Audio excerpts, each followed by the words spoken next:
Hello, hello. I'm not feeling for using my face cam today, unfortunately. So it's just gonna be no face cam today. Pretty simple as that, really. How are we doing today?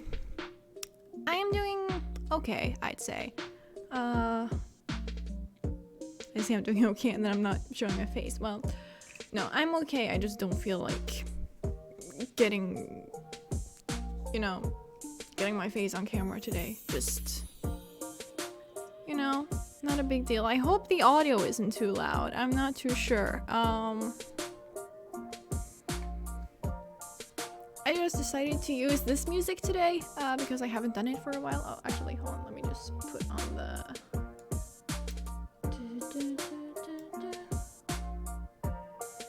This. You can actually see what song it is. This song is made by my brother, by the way. Or no, the song is not made by my brother. It's from Ace Attorney, duh.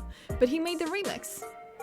I just came to him one day and was like, hey, can you just make a remix of this? Because it was when I was working on the Blue Badger case. What's it called? The Rise from the Ashes.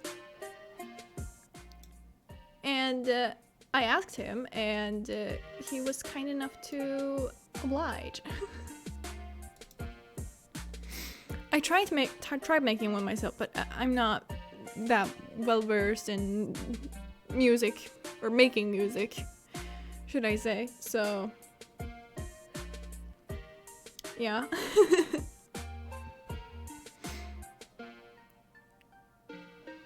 But yes, he made this for me.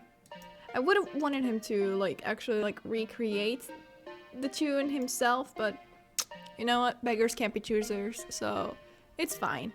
It still sounds pretty good. So I'm not bad about it at all. What else? What else? I went to the hospital yesterday. That was a lot of fun. I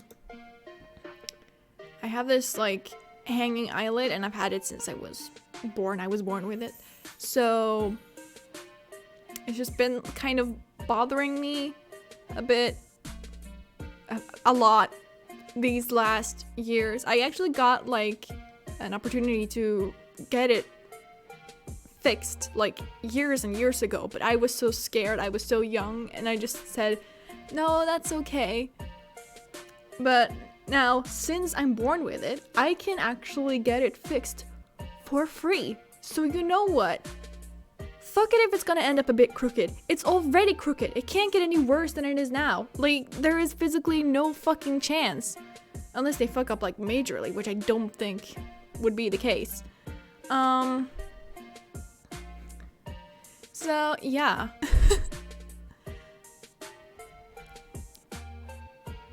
And other than that, I'm also gonna get glasses, because that's what the guy I saw yesterday told me I should do. But when I told my mom about it, she said, but we went and asked for glasses several times, and they just keep telling us that there are no glasses that will help. So I don't know, we'll just have to push for that, I guess. So yeah, a lot of fun. How are we doing?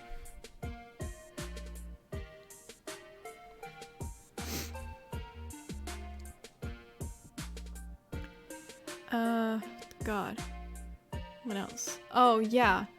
The new Nintendo Online expansion subscription thing got released, and at first glance, it looks really expensive. It is really expensive. I'm not even gonna say that it's not really expensive, but it looks especially expensive because when you look at the actual numbers for the regular subscription, you have the regular one for monthly is around $3, I believe, and then there is a 3-month one, which is a bit more, and then there is the the yearly one, not monthly, the yearly one, which is $20, right? And that's because you save $27 or something by going for a yearly subscription over a monthly. I did the math. So if you paid the regular one monthly, and you actually paid monthly, it would be pretty close to, hold on. I said I did the math. I didn't do the math. I did, but hold on, it's like $3.99. No, yeah, it's $3.99. If we multiply that by 12, we get like $47, and that's pretty close to like the new price. So like, okay, yeah, sure, that doesn't seem that bad, but like I said, you get like what's the word I'm looking for?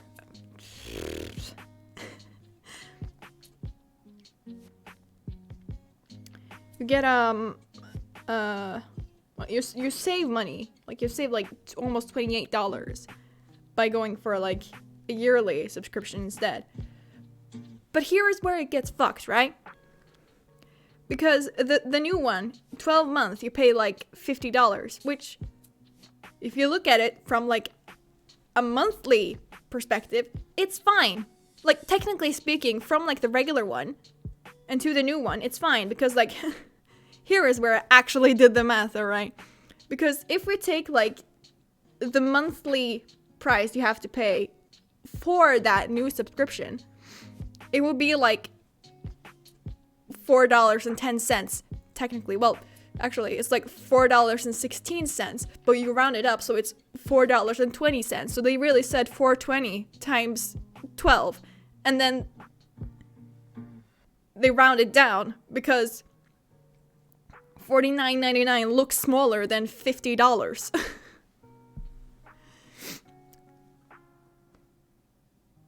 And God, it's just a lot.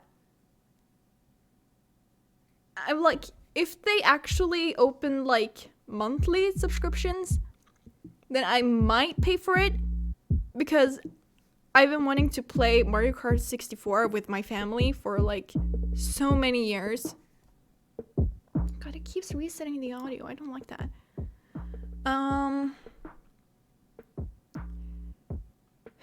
Yeah, because we used to, or I have a Nintendo 64, and we used to have Mario Kart 64, but my eldest sister, she lent it to someone at some fucking point, and she never got it back, and she never even asked for it back, so it's just lost now. We can't do anything about it because this fucking bitch just decided to lend a friend one of our games, and then just never ask for it back. Like, hello? Who does that? Oh, so annoying. So I really wanted to play Mario Kart 64 since then, because it's a part of my childhood, and now I can just emulate it. And yeah, it's probably actually the most feasible option now. But, you know, it's not quite the same. Also, my laptop is like really slow, so I can't use that and connect it to my PC, to my TV, because it would just take too long to turn on the PC or the laptop. So, anyways, you know what? I've been rambling enough. Let me just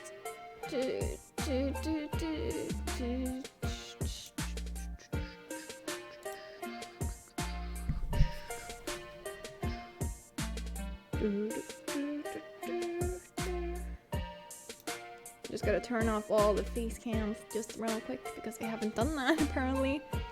Alright, let's go. Damn, are you kidding me? Well, it's fine. It's fine. Where do I go? I go here. No, properties. There we go. No, not you. Why did it go to you? Hello? Oh, that's your background, dumbass. Here we go. Properties. I had to update my Citra a bit. Let's see. So, there we go. And let me just fix. Oh, that one's fine. Cool. Cool. We got it then. We love to see it. Shut up. And then I just need to turn back on the audio here. Woo! Oh, that's kind of loud. It's fine, probably. It's not. I haven't done like anything more with it than I don't usually do. I literally just like muted the program while I was getting ready. Alright, so let's just continue. Oh my god, are you kidding me? God, oh, I thought I did that. Are you kidding me? I was thinking, oh no, this... it works, but no, it doesn't apparently. Hold on. We love technical difficulties. Doesn't matter how many times I try to prepare, it doesn't fucking work. Alright, that's A. That's B. That's X. And that's Y. Okay, the directional pad works. Does the circle pad work? It does. Okay. There we go. Now we're talking. Good, good, good, good. Alright. We're gonna battle Phoenix and Quartz. That's gonna be great. How do I not remember this? Like, I just don't remember it at all. I was like, wait, do we really? Like, I can't remember that. Wait, no, yeah, we do. I actually had to check. Like, do we actually? I had to, like, look up a fucking YouTube video earlier. Just to, like, see what, like, if we're actually gonna be up against Phoenix. Because I don't remember anything about this. Just so you know, I'm not going to take sides. Message received, loud and clear. Good, because I don't like this one bit. You and Daddy should be on the same team. No, you don't fucking say. Sorry, Trucy. Wow, she's really mad. I'm sorry too, little lady. This is all my fault. Dirk, please stop shipping your son with his sister. It's not okay. I mean, to be fair, they don't know they're siblings, but God. I'm just worried things will never be the same between Daddy and Apollo. If they go through with this. Is that all? Well, I wouldn't worry about that. That's the way it is with us men. We may fight, but we don't burn bridges. Really? Sure, 1 minute we're trading blows, and the next we're having drinks together. Wait, he said we're not burning bridges. Yeah, no, Phoenix doesn't burn bridges. He just jumps off of burning bridges.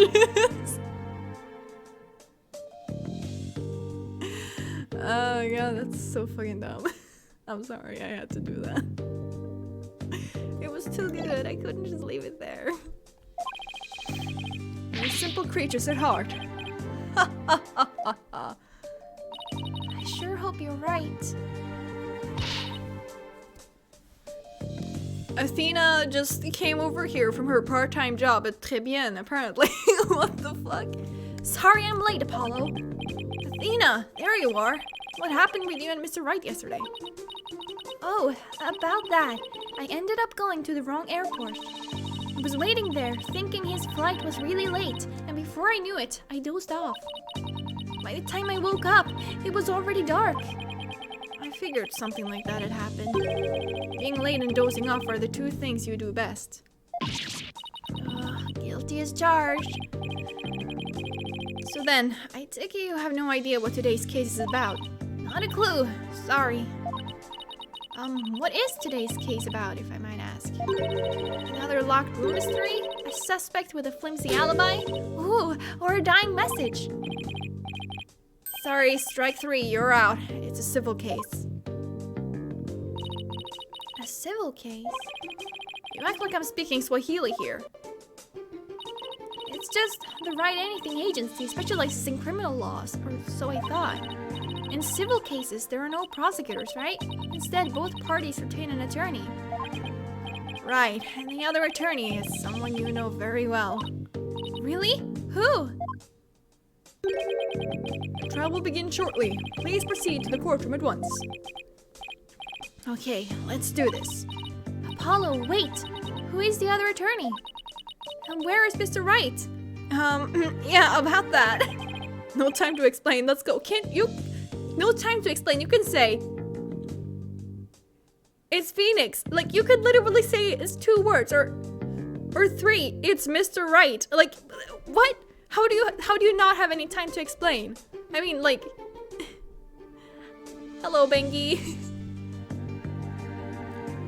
But certainly there is time to, like, at least say that you're up against Phoenix. Like, surely you can tell her that much.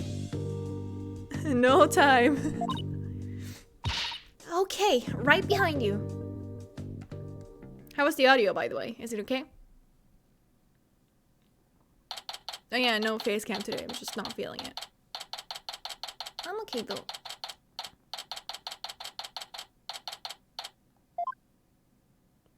Wait, was that... Did that say May 17th? That's Norway's National Day. Alright. Like the blue song. Court is now in session. Oh, God. There's something about this cast of characters that's just really... It's really something different. We have Apollo the school kid. Phoenix Wright. The, loan shark. And, Athena Sykes. Who just came here from her part-time job. Très bien. Like, what? Is this some sort of practice session? A mock trial, perhaps? No, it's not, Your Honor. It's the real deal, Your Honor. So then you two have had a falling out. I won't have you using my courtroom for that, you know. It's nothing like that, Your Honor. Exactly. It just so happens that we have different clients in this case. I see. The judge's face looks wrong. I mean, you're not wrong. Just... Like, the models in this game look really stiff in general, so, like, I get it, but, like... Yeah. I see. Well, here's to hoping this has no adverse effect on your working relationship. You can say that again. I had no idea we'd be going up against the boss today.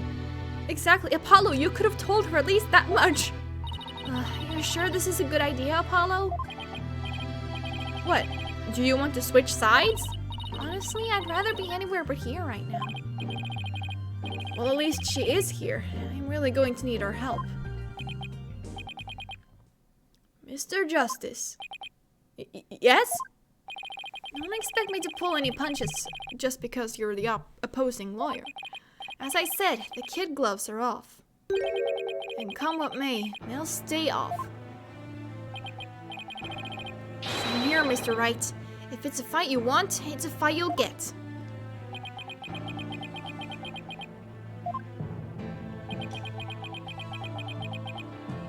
Well,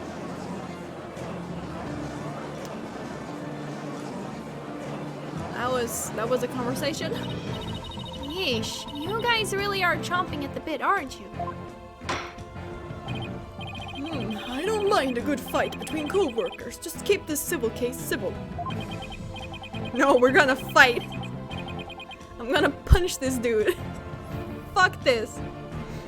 I am still very much of the belief that Phoenix would never. Like, literally, what was the thing called again? Yeah, it was the fucking orb of... My god. Oh, cool. Great. Why does it... Okay, that's fucking weird as fuck. It's the Founder's orb, right? But, politician. No pun intended, but also pun intended very much. Claims that it's the orb of Ami Faye. And then Phoenix is just like, oh yeah, no, the orb of Ami Faye makes sense that it belongs to the Etitian family. Huh? Give it to Pearl at the very least. What? Hello? Phoenix, is anyone home? I am so confused. The plaintiff could take the stand, we may begin.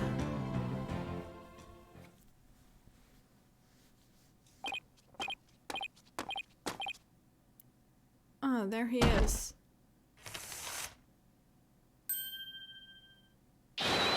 Noble Honorable Judge, members of the gallery, good day to you. I am politician. This is but the start of my epic campaign, and you all have the honor of witnessing it. I believe the youth of this country are our very future. Too long have they been looked down on and given the cold shoulder. So to them, I say... Oh, wait, how old is he? Actually, I'm kind of curious. 25. Damn. Ask not what you can do for your country. Ask what you can do for me? What? Mr. Retition, what is this? What is that crazy contraption you're writing? It's my custom-made election-winning campaign mobile. Beautiful, isn't it? Mobile, sorry. You're at a witness stand, not a campaign podium, so come out of there this instant. Since when is a judge so assertive? What? Huh.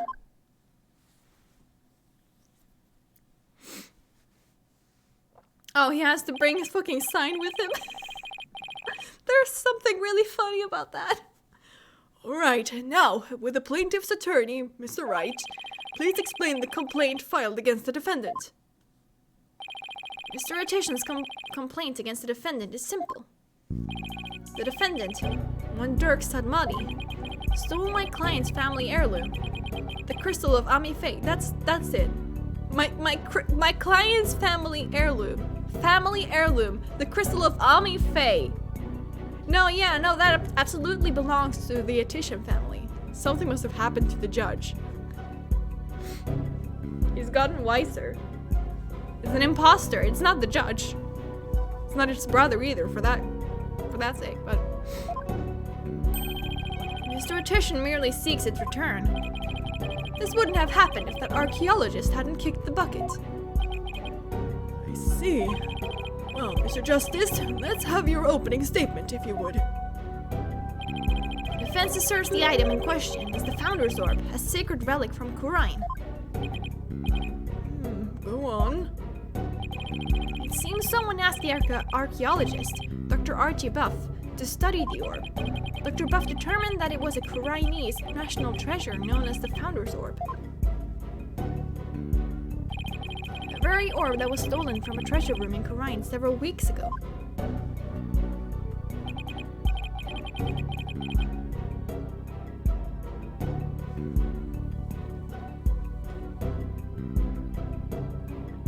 Something must have happened to Phoenix too. Yeah. I'll never learn how to type his name. Well, it's Phoenix. Isn't it? No.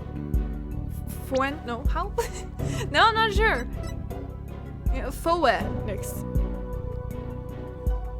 Or like Phoenix. So you almost have it. But I understand what you mean, so it's not that big of a deal. Well, yes, I saw a news report about that. The theft of a Khura'inese national treasure caused quite the uproar in the kingdom. Well, we believe that it was not, in fact, a theft in the traditional sense, but rather that it was spirited out of Khura'in by someone for Dr. Buff to study. You don't say. And? Around that time, an acquaintance of the defendant learned of Dr. Buff. He made contact with the doctor who agreed to hand over the orb.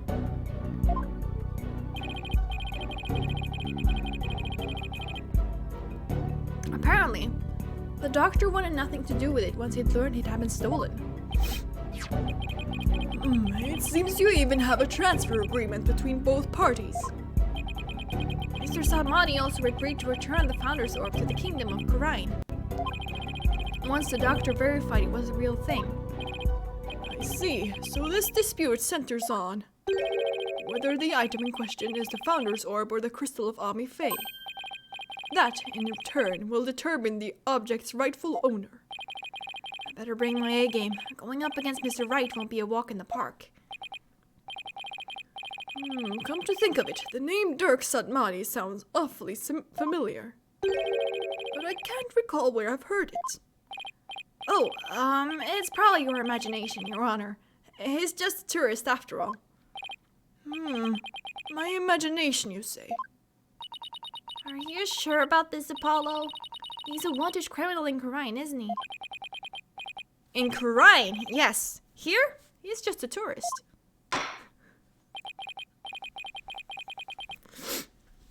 Very well, let's begin the proceedings. Bailiff, would you bring in the first witness?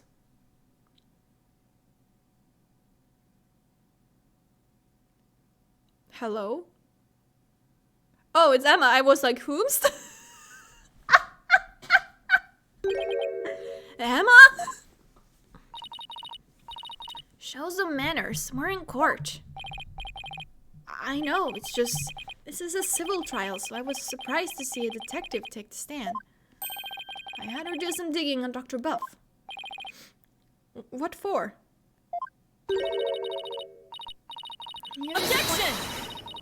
Hello? I'm sorry. Oh, Captain Linebug. I was like, huh? Hello. Hi. Thank you for dropping by. How are you doing? You disappoint me, Apollo. First, you know, I'm not just a detective. I'm a forensic scientist. Do try to remember that. Second, you owe Mr. Wright an apology. After all he's done for you, you have some nerve. No worries. Just you being here means a lot. First, I'm sorry. And second, I'm really just trying to do my job. You'll never get anywhere with that attitude. Take some advice from someone who's been there. Why do I feel like I'm on trial here? Detective Sky, your testimony if you please. Yeah, the design of this game is, it just looks stiff and not right. No pun intended. That was actually no pun intended. So, like, I totally understand. But just, you know, look past that. Just, you know, don't think about the animation or the stylistic decisions for the game.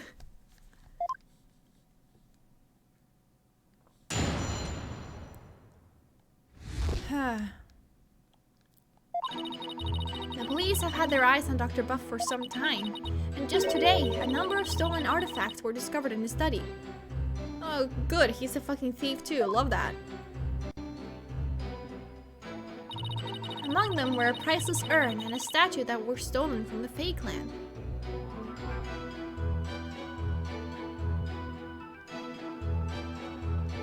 So that was stolen from the Fae clan.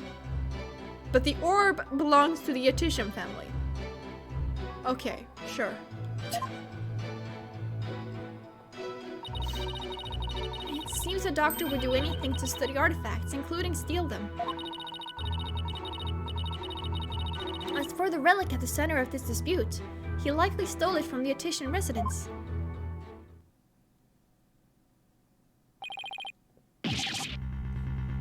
The doctor is a thief? Why am I just hearing about this now? Well, cat burglar isn't something he'd put on his resume. He was more careful than that. But the fact is, he was a classic treasure hunter. A treasure hunter, huh? Like people who have thrilling adventures in exotic places, risking life and limb for glory? I doubt Dr. Buff was the star of his own hit movie series, Athena. You're thinking of Indiana Jones, probably. Out of respect for the dead, I will say that Dr. Buff wasn't doing it to get rich. Apparently, he only wanted to borrow artifacts to study them. Yeah, see, he's just a nerd. Like, let him do his thing. If he can, like, discover some fucking history of the artifacts, I don't see anything bad about it. And I'm sure that once he was done studying them, he would return them back because borrow. He would then return them as soon as his research was finished. Exactly! I don't see anything bad about that. I mean, sure, he would probably need like actual permission to do such stuff. But, yeah. According to the doctor's child, he would even repair or restore some of the artifacts he stole before returning them. See, man, this is a good guy. Like, what the? God. He believed he was honoring the dead by discovering their history through artifacts. I believe he is right. Whatever lofty ideals he held, it makes no difference. Larceny is larceny. I mean, you're right about that too, but like, come on. Yes, he certainly sounds no different from a regular thief to me. I mean, generally a thief wouldn't give back the items they stole. Well, actually, thinking about it, what's his fucking name? Luke at me. He did exactly that. He stole stuff, and then he was like, "Oh, look, I found it! Look at me! I'm such a good detective." And he was a thief all along. So, you know, I don't know. So, let's say for a moment that the doctor really did moonlight in stealing artifacts. Might he not have stolen the Founder's Orb in Khura'in and brought it back here himself? Nope, there's no record of him traveling overseas over the past few years. Plus, he couldn't very well leave his reclusive child at home all alone. This really must be the Crystal of Ami Faye. Yes, he stole it from the Titian residence, probably so he could study it. But we still haven't, like, actually established why the Titian family has something with the Faye clan name on it. That's where this all falls apart for me, and I keep bringing it up because it's such it just sounds like such bullshit. This is the left hook I did not need. I bet you never saw that coming, Apollo. Yeah, and Mr. Wright said the kid gloves were off. He wasn't kidding.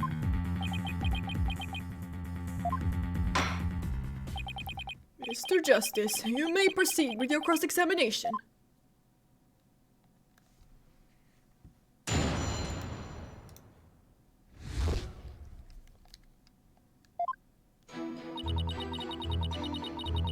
The police have had their eyes on Dr. Buff for some time. Just today, a number of stolen artifacts were discovered in his study. Okay, among them were a priceless urn and a statue that were stolen from the Faye clan. It seems the doctor would do anything to study artifacts, including steal them. As for the relic at the center of this dispute, he likely stole it from the Titian residence. Okay, what do they have to say to this? The trial's barely started and we're already backed into a corner. To make matters worse, the judge seems to agree with the plaintiff's case. We still got to give it our all. Okay, I guess I'm just gonna have to press everything. Oh my god, are you kidding? God damn it. That's annoying. Hold on. Let me fix it. We love technical difficulties. Hold on. Shoulder buttons. No. L. R. I don't think I need anything more than that. Hold on, wait, actually. This start button. Okay, the start button works. Good to know. Don't need to select it. Might as well. Oh my god, okay, whatever. Hold it! How exactly did Dr. Buff arouse the suspicion of the police anyway? Chalk it up to good old-fashioned sleuthing. After investigating countless artifact thefts over the past few years, the police finally zeroed in on him, and the doctor became their prime suspect. A number of those artifact thefts occurred in Khura'in village too, if I might add. And they started right around the time the doctor moved there. But he was never arrested, I take it. I take it there was nothing concrete linking him to a crime. No, which is why we were never able to get a search warrant in the first place. It's hard to arrest artifact thieves unless you catch them red-handed. Still, the police had him under constant surveillance.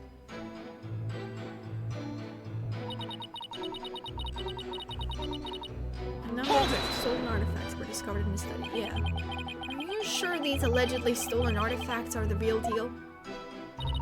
They're not fakes, that's for sure.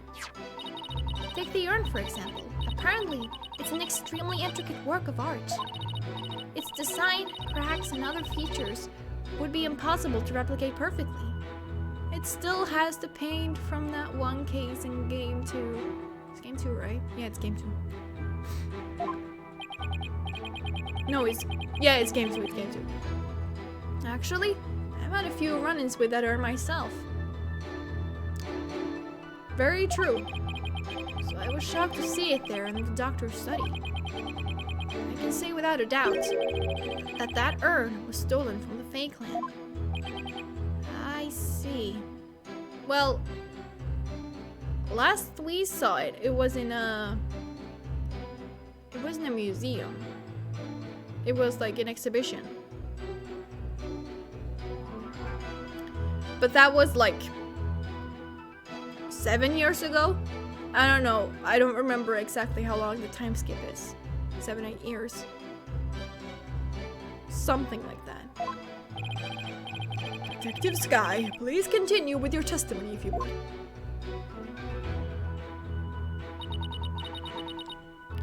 Hold it! Alright. Let's press this too. Are any other stolen artifacts found besides those belonging to the face? Yes, for instance. Remember the large relief on the wall?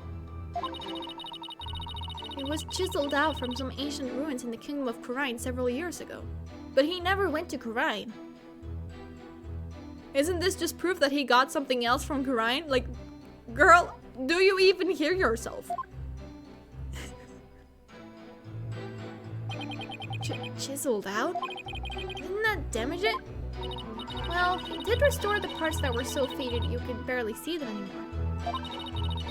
It seems he intended to return it someday, so one could say his intentions were good. But good intentions are no get-out-of-jail-free card, that's a fact. If I might add, with respect for the deceased, the quality of the restoration was apparently exceptional. It seems the doctor invested a lot of money in hiring an extremely talented specialist.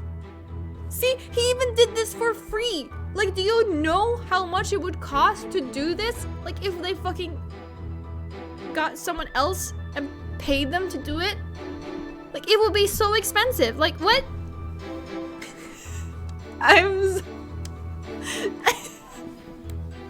This is so dumb. I'm sorry. He sounds like a good man who took a wrong turn somewhere.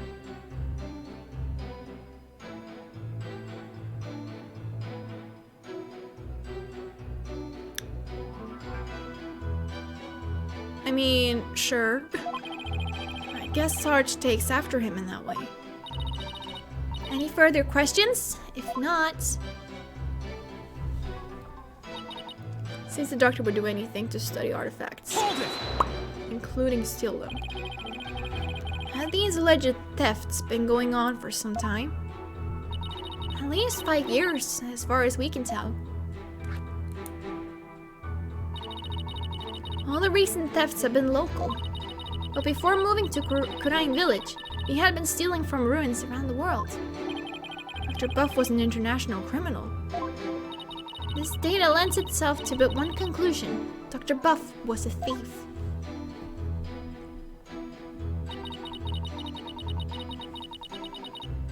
He likely stole it from the Etitian residence.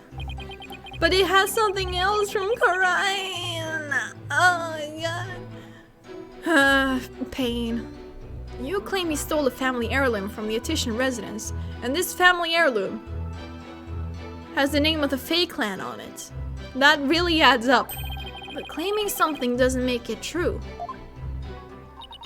Unfortunately, it is true. How can you be so sure? A police report was filed concerning the theft. 1 year ago, in fact. What? A whole year ago? August 25th of last year, to be exact. The report states, and I quote, "The crystal of Ami Fae was discovered to be missing. from the Attition storehouse at 10 a.m. The storehouse lock had been picked. Signed, Politician Wimperson. He has Wimp in his name? He has Wimp? Help. Well, a year-old report certainly lends the plaintiff's claim credence. The doctor could really have stolen the crystal of Ami-Fae. Not only that, Your Honor, But the Founder's Orb was only found to be missing several weeks ago. That is nearly a year after the crystal theft was reported. Maybe they just didn't realize. Maybe they just forgot to check up on it. Like, I forget things exist all the time, and then I look it up and I'm like, well, I just now realized it's missing. But who knows how long it's actually been missing for? Like, God, I don't remember this. I don't remember this at all. I'm like, did I even finish this game?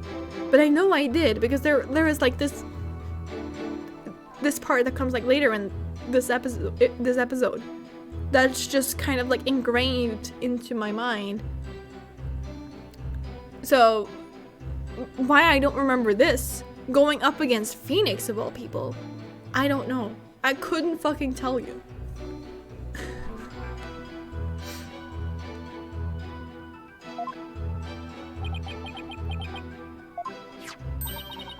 Politician Wimperson. Not the most awe-inspiring tail end, is it? I see why you cut it. Nothing inspires confidence without it. Still, I'd probably do the same in his shoes.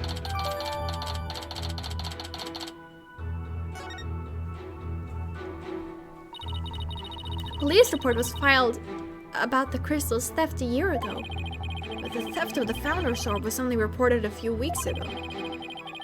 So the crystal's police report was filed way before the orb was found missing.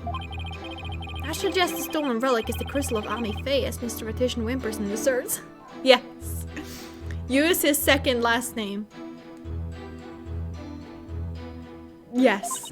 I don't even have anything else to say to that. I doubt the police report is a fake. After all, Emma is the one who submitted it as evidence. Still, I feel like something we learned in that police report is important somehow. Hold on. I haven't actually taken a look at it. The crystal of Ami-Fae was discovered to be missing from the Titian storehouse at 10 a.m. The storehouse lock had been picked.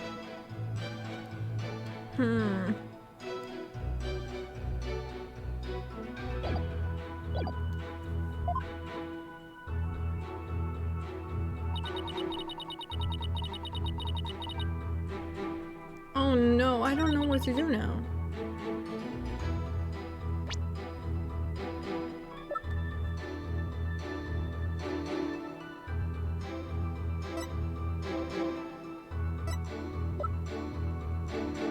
I got email.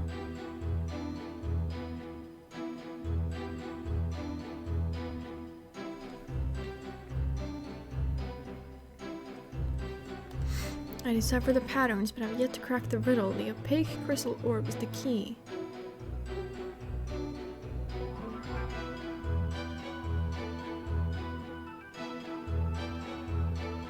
I mean, this says to PAW, which I assume is Politician Wimperson. Sarge's drone or transfer agreement. Agree to hand if I come to no harm. That was unfortunate. Diagram doesn't really help us that much. That one, research notes.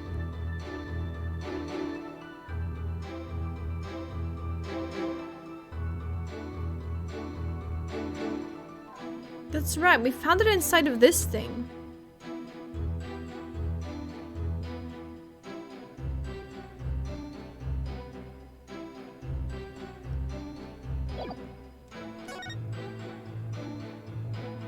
And it's from Crine.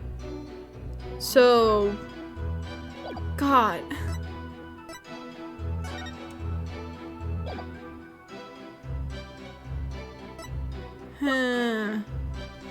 Damn, now I'm not sure, like, what I have to do.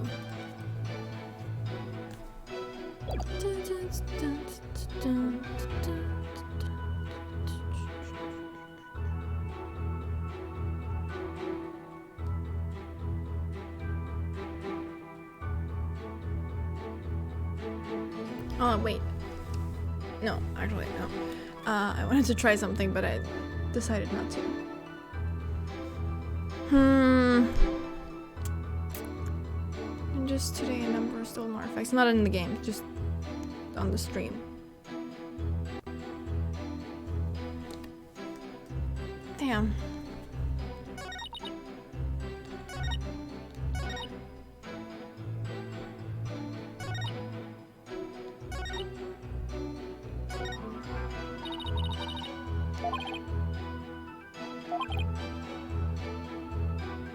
The girl's police report was filed way before the orb was found missing. It may have been missing from before that, but it was found missing a few weeks ago. I guess it just didn't like check properly. I don't fucking know. So the police report is fake. After all, Emma is the one who submitted his evidence. I feel like there's something we learned in that police report that's important.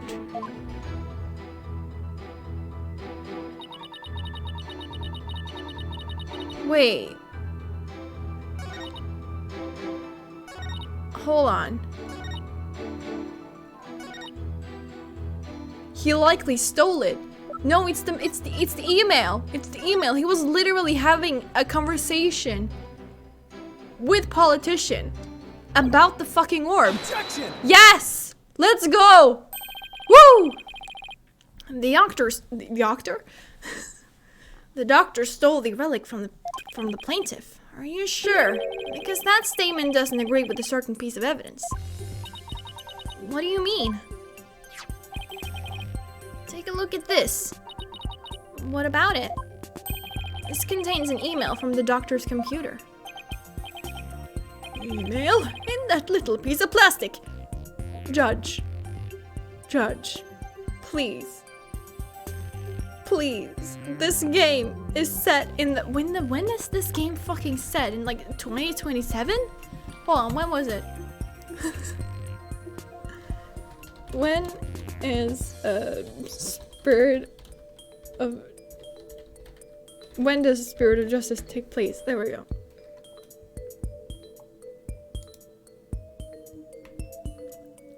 (2027 to 2028).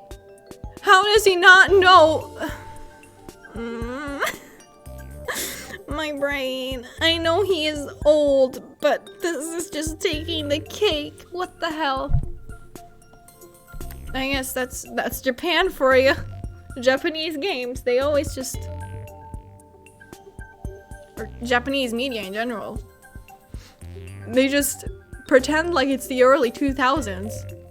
Even when it's like mid to late 2020s. What?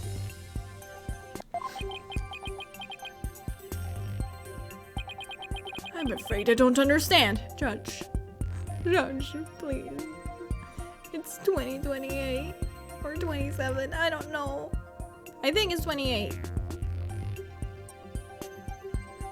I'm not sure. I'm trying to think, but I don't know. Oh,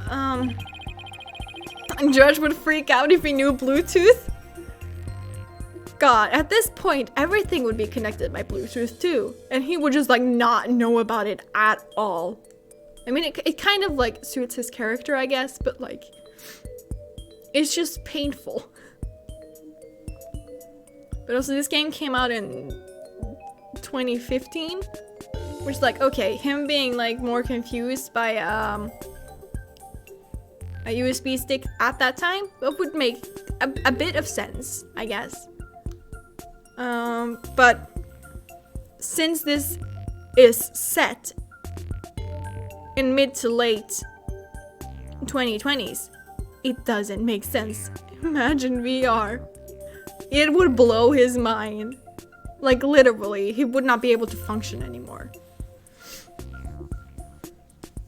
His brain would just short circuit or something, I don't know. The stick here can store all sorts of computer data. I still don't get it. Here, just look at this. Apparently, the doctor was reporting his research findings to a certain individual. Now take a look at this.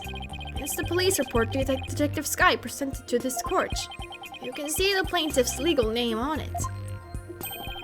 Politician Wimperson.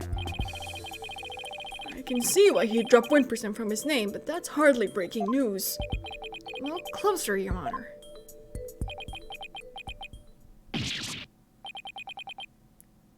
His initials! Right. The plaintiff's full legal name is Politician Wimperson. Now consider this. The email's recipient address starts with 3 letters. P-A-W. Ah! Don't tell me. Oh, but I will anyway. The individual who hired the doctor to study the disputed item is none other than Politician Wimperson. Wait, then that means... Exactly. He wouldn't have asked the man who stole his family heirloom to study it. Therefore, how could this possibly be the crystal of Ami Faye?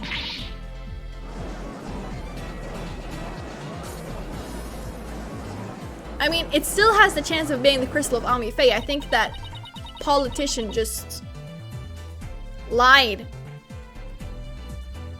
about how Archie actually got a hand on it. Like, but we never checked the doctor's emails.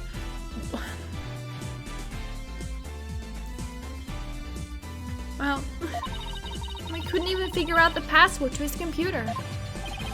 The plaintiff willingly let the orb in the doctor's care so he could study it. Left the orb at the behest of his benefactor. Wait, then what about the police report? I have all the details of the theft right here. It's probably for another relic, the real crystal of Ami Faye. He's just using the report as a way to claim that our orb is actually his stolen crystal. Objection!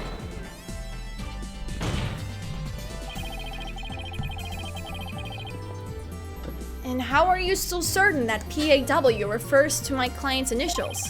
Maybe the email's recipient was a dog lover. Just paw? Perhaps. So, let's get to know your client a little better, shall we? Mr. Politician Wimperson.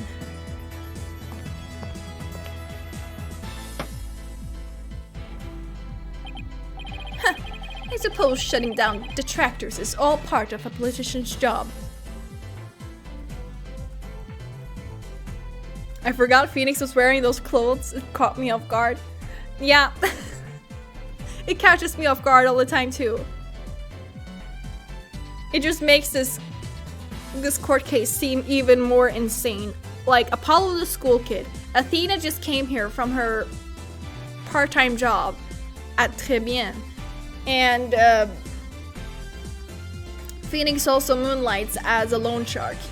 You know, like...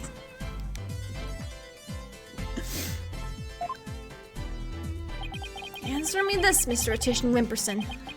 What is your shoe size? Your birthday, 7-Eleven. What is your birthday? My birthday, it's July 11th, but what is it to you? Oh, I see. Athena's costume is the maid one, yes. You can address birthday gifts to my office. But, full disclosure, I only accept gifts valued at $1,000 or more. Of course you do. Phoenix is realizing how fucked he is. Get wrecked. Why has everyone gone silent? How can anyone be that self-centered? Alright, politician. Did everyone hear that? You said July 11th. July 11th, rather, 7-Eleven. Matches the numbers in the email address.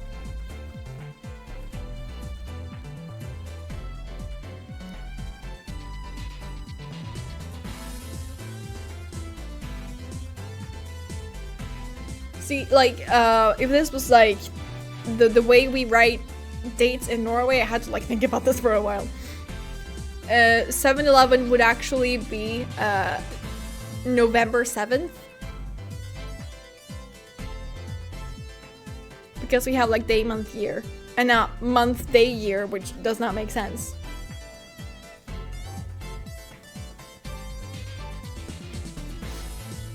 But still, that's beside the point. Matches and numbers in the email address.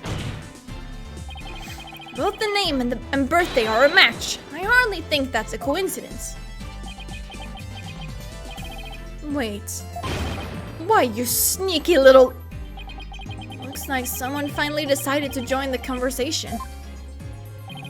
Would the plaintiff care to explain?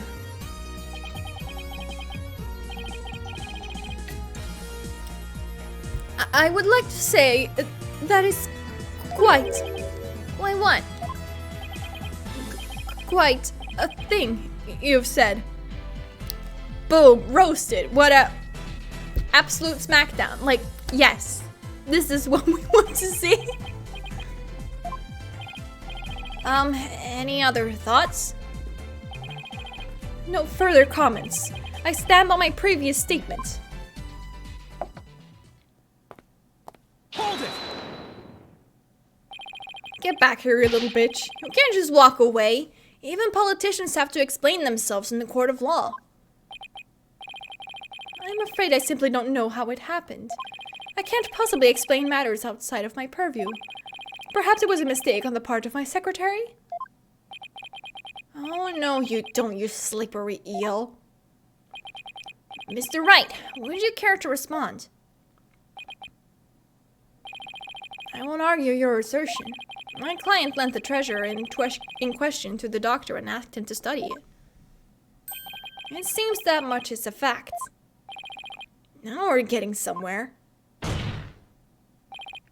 However, it has no bearing on the issue of ownership. How so? Mr. Attition, I fully understand your position here. You had to hide the fact that you sent the crystal out to be studied. Your family would have been very upset if they had found out. It's a family heirloom after all. Phoenix, please, just shut up. You gotta be kidding me. Can't you just, like, ask Pearl about it?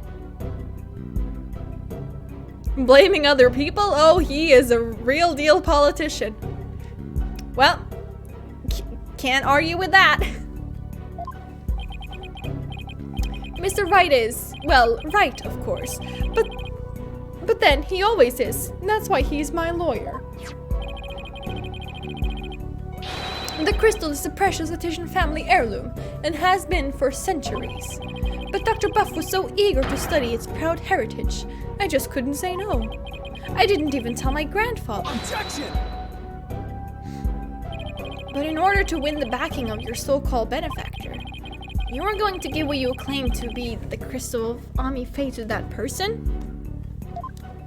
You are going to give a precious family heirloom away, just like that.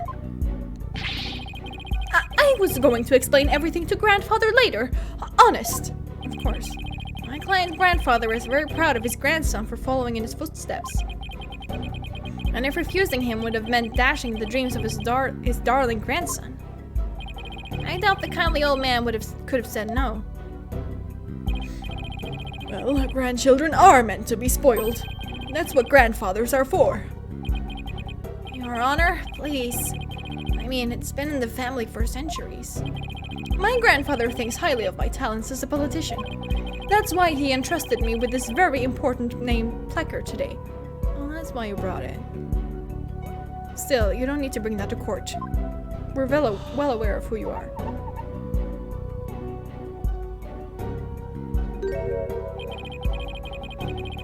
Ah, I see. He just put his fucking name on top of his grandfather.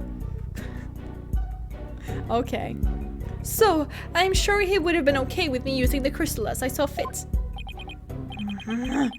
Grandpa, spoiled little brat. I think the judge is buying it, Apollo. No surprise there. He's always going on about his own grandchild after all. Excuse me. Can I leave now, Mr. Wright? I believe my work here is done. By all means, Detective Sky. Thank you for your assistance. You're welcome. It's nice to testify at a civil trial once in a while. See you around. Bye, Emma. It seems the facts have changed somewhat. He what? Who what? Mr. Attition Wimperson apparently lent his family heirloom to Dr. Buff.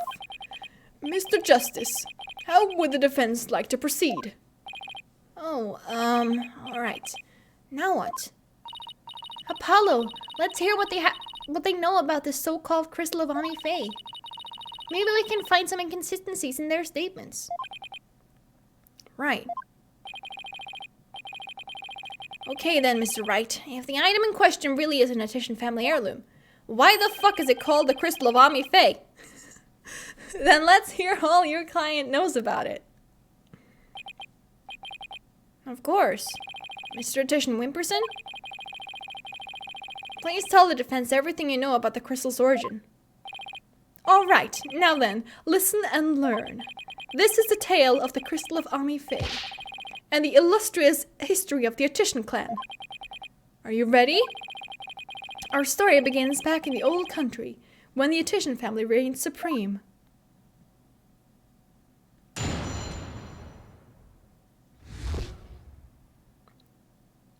When the Attition family reigned supreme. Hasn't the Faye clan always been the most supreme clan in Kurain? What? Why are they changing the fucking story of this fucking village? What? Why? I don't understand this. This doesn't make any sense. My ancestor was praised as a benevolent ruler. He protected the spirit mediums, a minority back then, from the rest of the locals. Okay. I guess. Some discriminated against them, you see, while others tried to abuse their power. As thanks, Ami Faye gave this crystal she had specially made as a gift to him. Okay. Now at least that makes sense. I am a descendant of that great lord. As such, my political power and influence is backed by centuries of history. Well, that devolved into a great load of self-aggrandizing propaganda fast.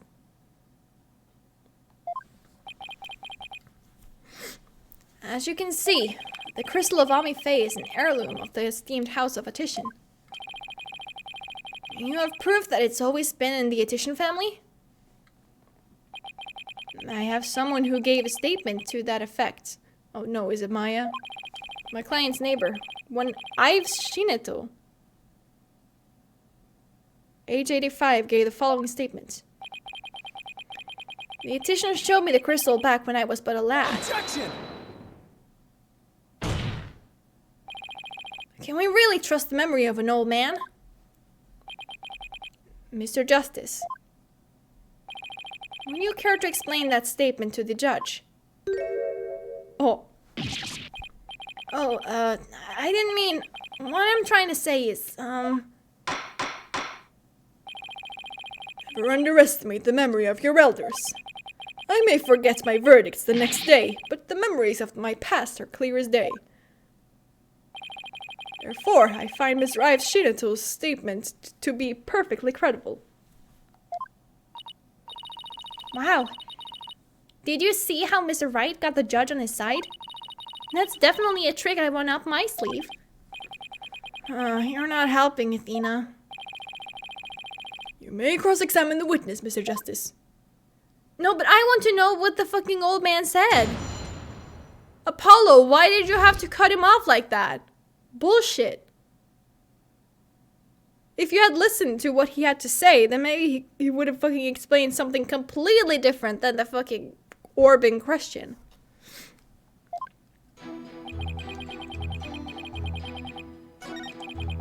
Protected the spirit mediums, a minority back then, from the rest of the locals.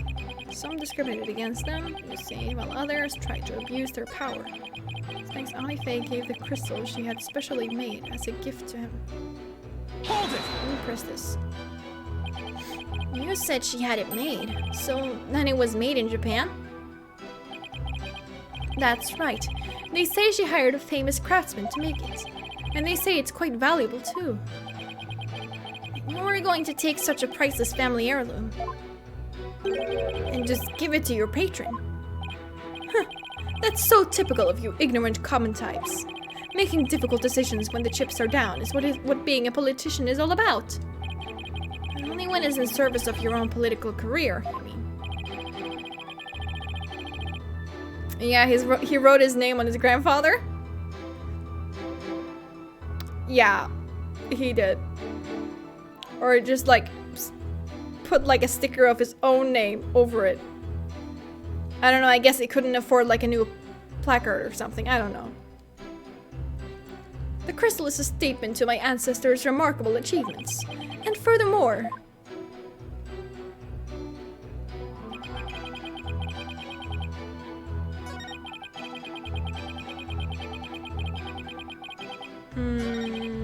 Hold it! press this. So, tell me, Mr. Retition Wimperson, are you famous in Kurain Village? You could say that, but I find my popularity to be rather bemusing. Bemusing? Yes, my campaign posters keep going missing as soon as I put them up. My avid supporters and female fans are likely taking them home to hang in their bedrooms. No, I think they're just taking them down to burn them. To be honest, it seems you're very much hated by the entire village. I guess ignorance really is bliss. All this only proves my fine lineage. Apollo, who is this Ami Faye anyway? I believe she was the founder of the Kurain's channeling technique. The plaintiff claims she had the crystal made from his ancestor. That would mean it was made in Japan, right? Yes, I suppose it would. Okay, there's something about that. But I can't look at this.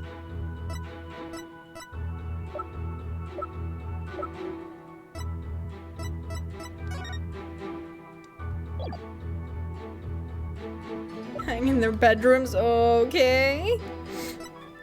Yeah, no, he is weird.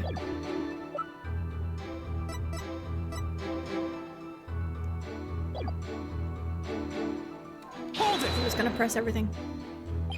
That object you set down there, is it something of importance to you? It's a name placard. This one here belonged to my grandfather, Abraham Etitian. He had it custom made during his distinguished political career. So it's custom made, that makes sense then.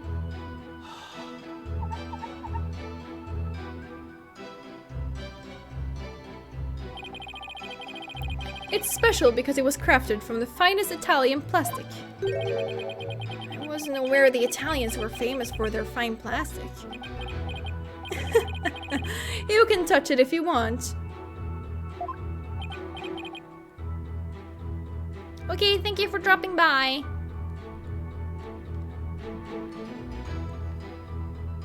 See you soon. No, I'm fine. Very well, I'll just continue with my testimony. My ancestor was praised as a benevolent ruler, but he was also an eminent politician.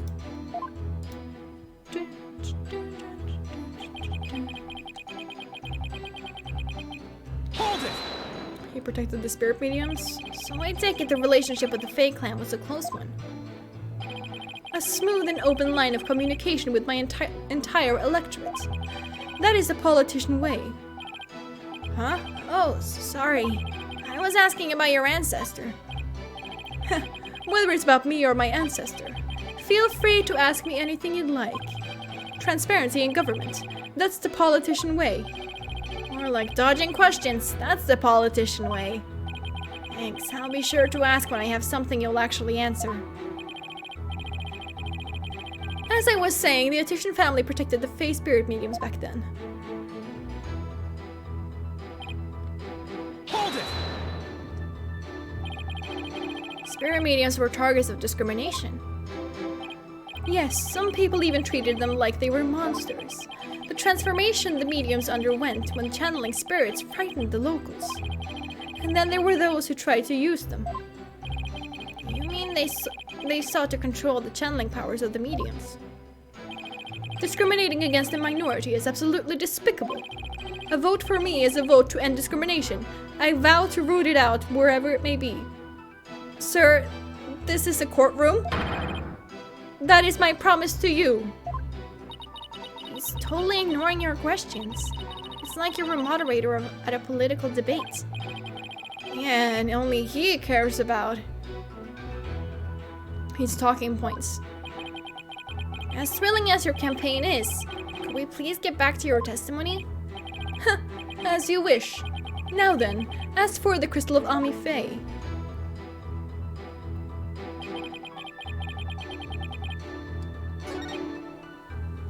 Okay. Press this. I'm pressing everything. Leave no stone left unturned. So tell me, Mr. Attrition Wimperson, are you famous in Kurine Village? You could say that, but I find my popularity to be rather amusing. Oh, wait, I already read this. Never mind then. Dun, dun. This I haven't pressed. I'm sorry, but is any of that relevant to the issue of the relic's rightful owner? Have you never heard of kingcraft? Kingcraft? It's the art of ruling as a king. My father drilled it into my head from a young age. And one of its precepts states, ruin awaits a ruler who responds to every single issue posed by the masses.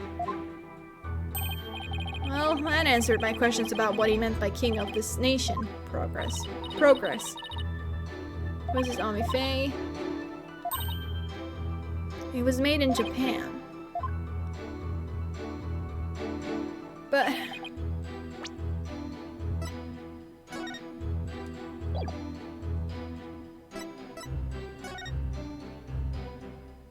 I mean, we found it in there. So is it this?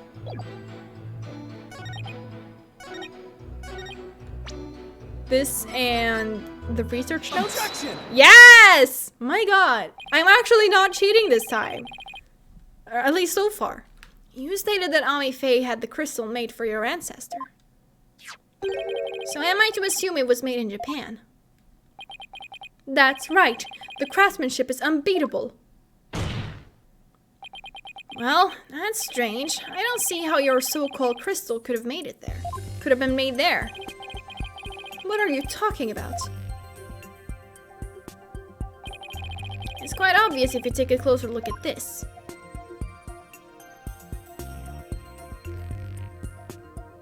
A closer look at what? Oh no, wait. Oh, the Mitama motif. Oh, yeah, okay. Take that!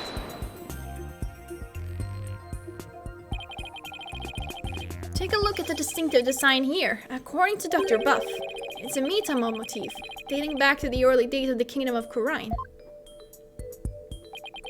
The Kingdom of Kurine, And you base this on? Here. This piece of evidence, Your Honor. These are the doctor's research notes on the Founder's Orb.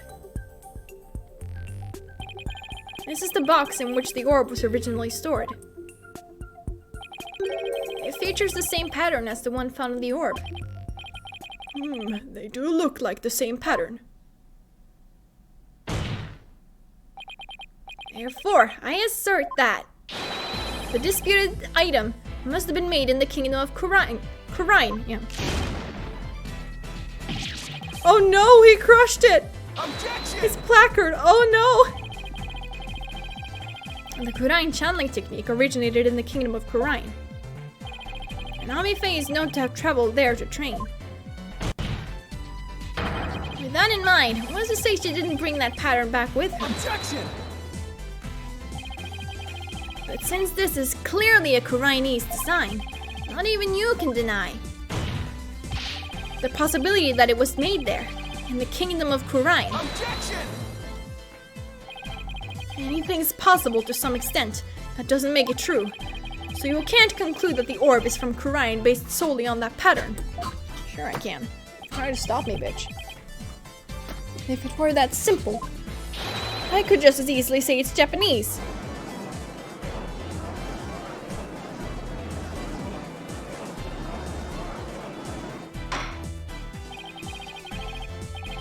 I have to agree with Mr. Wright.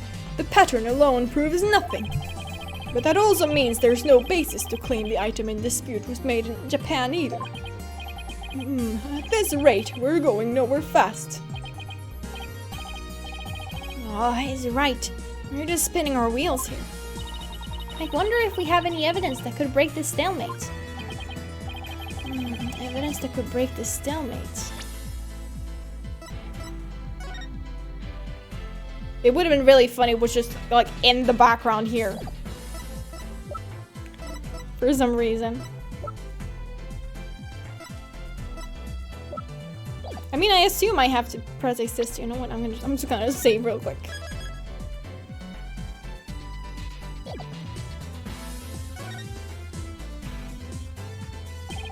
The defense would like to present a piece of evidence to the court. A piece that will finally break this stalemate. Oh? Well, you sure piqued my interest. Let's see what you got. Alright.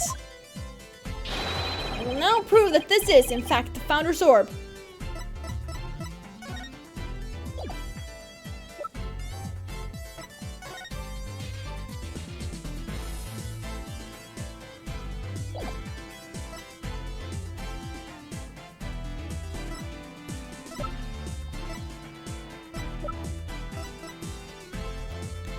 I mean,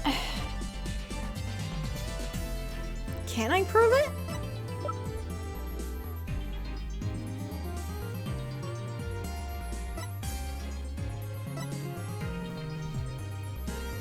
Hold on.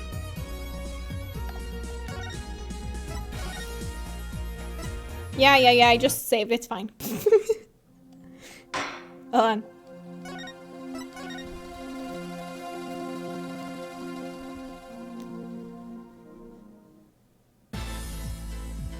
No, Sarge hasn't testified yet.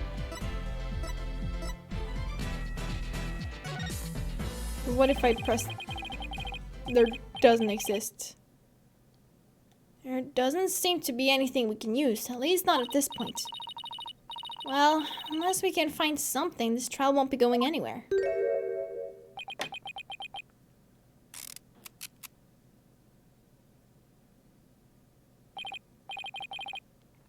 That's much better. What's his deal?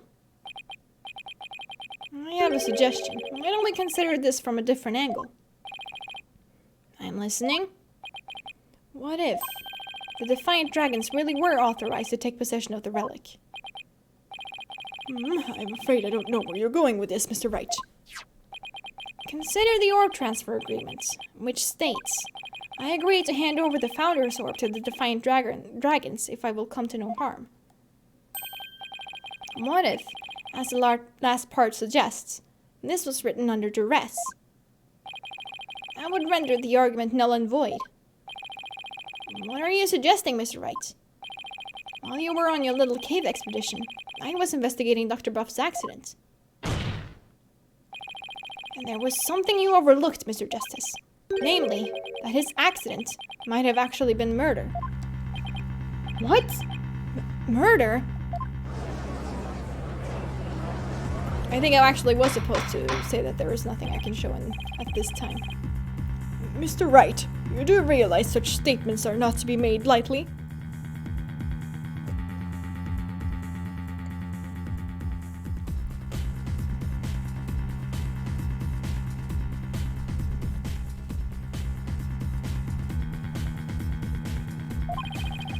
Are you suggesting the doctor was murdered by the Defiant Dragons?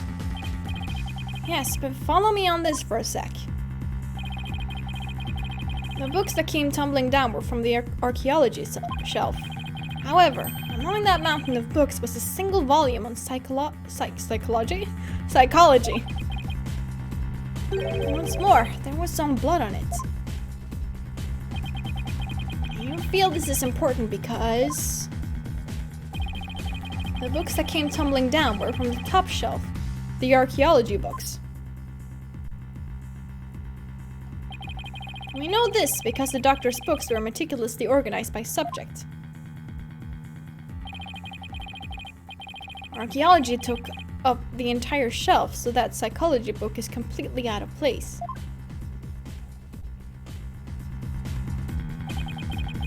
Come to think of it, the shelves were arranged quite carefully. It's also worth noting that psychology books only take up a tiny part of this bottom shelf. And I wonder why a book on psychology was found amid the pile of archaeology books. And I believe I can explain what that single out-of-place book was doing there. The doctor was struck from behind while selecting a psychology book from the shelf. And that's when the blood got on the book. Precisely.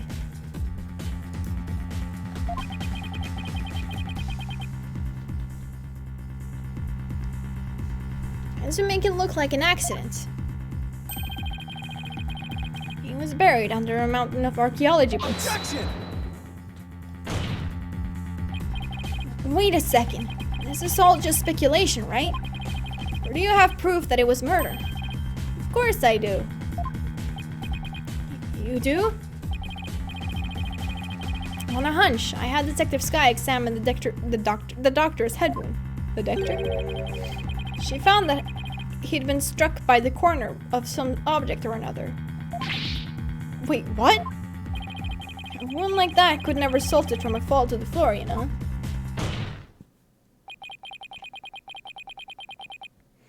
Do you understand what this means, Mr. Justice? The wound makes it crystal clear that Dr. Buff was murdered. What? Well, that was unexpected. Who'd have thought we'd break out of the stalemate like this? He pulled the ladder right out from under us. You mean the step ladder? Still, if he thinks that's enough to make me back down, he's got another thing coming. Even if the cause of death was murder, what makes you think it was the Defiant Dragons? You should know better than to hurl baseless accusations. Yo, why does he think it's the Defiant Dragons? Did he not ally with them? Did that just not happen? What? Objection! And you forget who you were up against, Mr. Justice. God, Phoenix. I know you think you're fucking big shit, but shut the fuck up. Huh? You didn't actually think I'd come to court without witnesses and evidence, did you? Yeah? What are you talking about?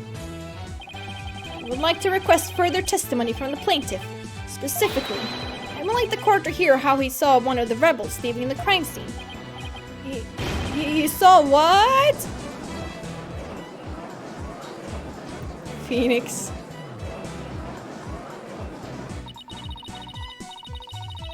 If he can prove it was murder, that's the end of our client's right to the orb. Did he have this up his sleeve the whole time? How could Mr. Wright do this to us? He was just waiting to spring this trap.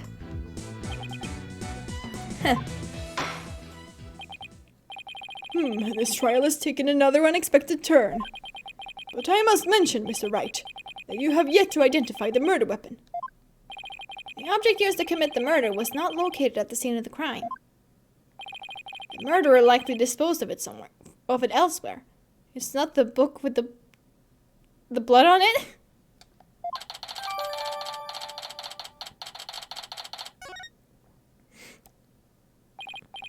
Well, I never thought we'd be deliberating the issue of murder at a civil trial. All right, Mr. Retention Wimperson, your testimony, if you please.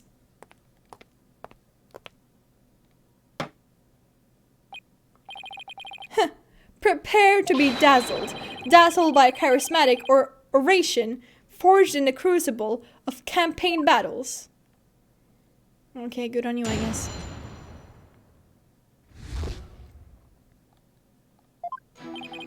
That evening, I was walking alone, lost in thought.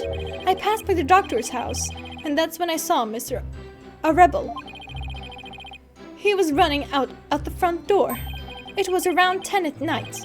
Surely that must have been him flying at the scene of his crime. A vote for me is a vote to end such violence. That is my promise to you.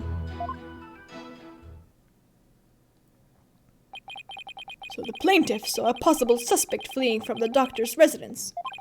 And it was within the window of the estimated time of death. Do I even have like an autopsy report on that?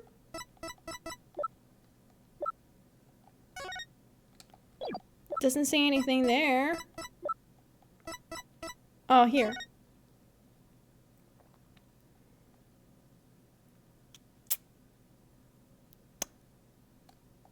Interesting. That's a rebel. What in the world were you doing there then?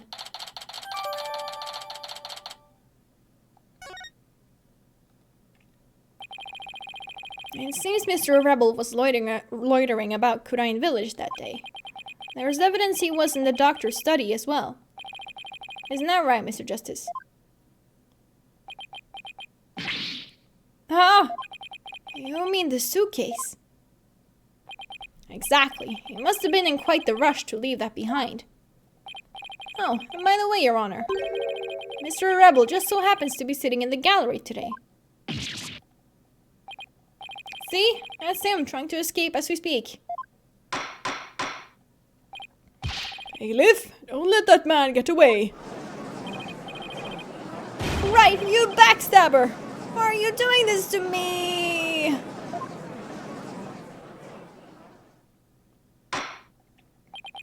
All right. The counsel/defense may question the plaintiff/witness once more. Ahem. Please proceed, Mr. Justice.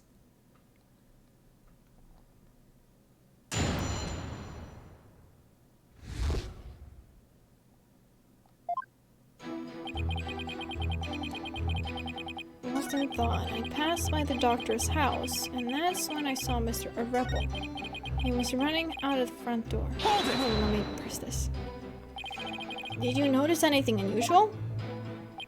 Yes, his behavior was incredibly suspicious. His eyes were darting all around as he ran off in total panic. As soon as I saw that, I knew he had done something, and it probably wasn't good. Despite that, he still didn't report it to the police.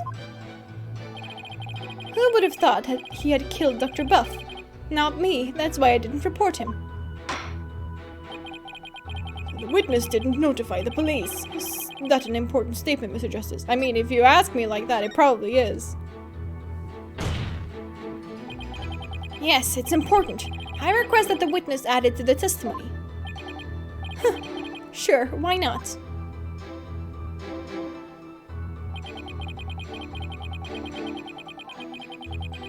I had no idea that Dr. Buff was dead. That's why I didn't call the police. It was around 10 at night. Surely that must have been him fleeing the scene of his crime. Hold it! But at the time, you didn't know the doctor was dead. Is that correct? It's true that I've been known as a prodigy from a very young age. Huh? I graduated high school and college with exceptional grades as class president. I've reformed stale old school traditions. My exploits were even covered in local papers. But as exceptional as I am, I can't possibly be expected to know everything at all times. This isn't working. He keeps bending the questions to serve his own needs. Hang in there, Apollo. Mr. Rotation Wimperson, I believe the court is well aware of your exceptional nature. Now, would you please continue with your testimony? I have the upcoming election in the bag. Sure you do.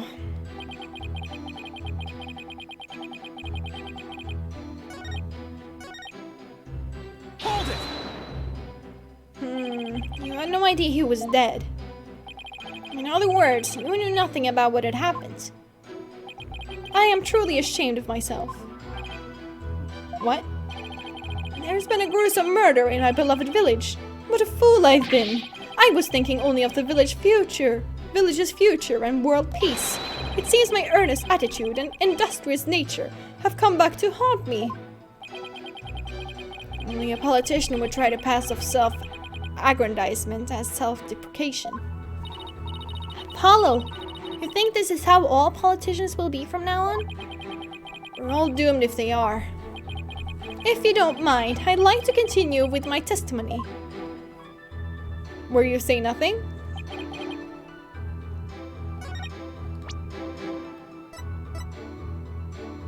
Oh, wait, I remember this! I had no idea that Dr. Buff was dead. But he saw a rebel fleeing, right?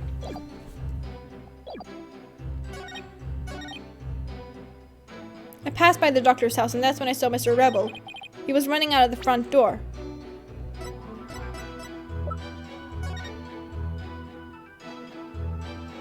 But there was like a giant fucking window. So surely he must have seen something. Objection! Fuck! There's something off about your statements. God damn it. The gambler was saying, you've got to know when to hold him, when to fold him. I love this one. Know when to walk away, know when to run. Okay, whatever. I don't know which penalty hurts more. The judges or their singing.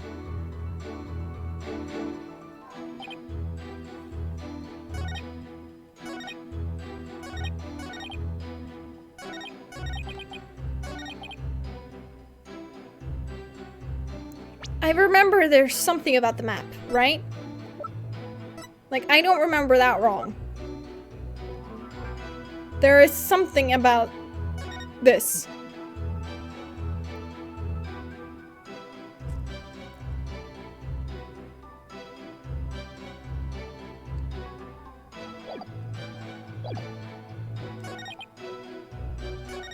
Okay, what does Athena say? He didn't know the doctor was dead.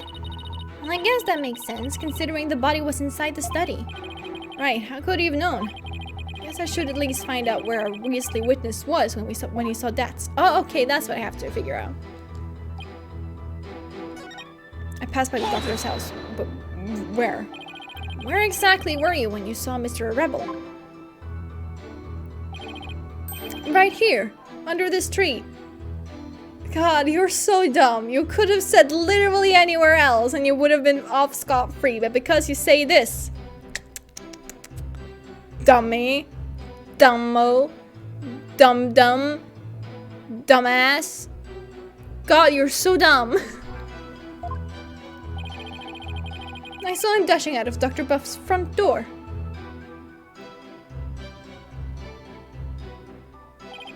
And he didn't notice you? No, I was hidden by the tree. Is it really all that important to know from where the plaintiff saw Mr. Rebel? Yes, it is. Yes, I believe it matters a lot. I ask that it please be added to the witness's testimony.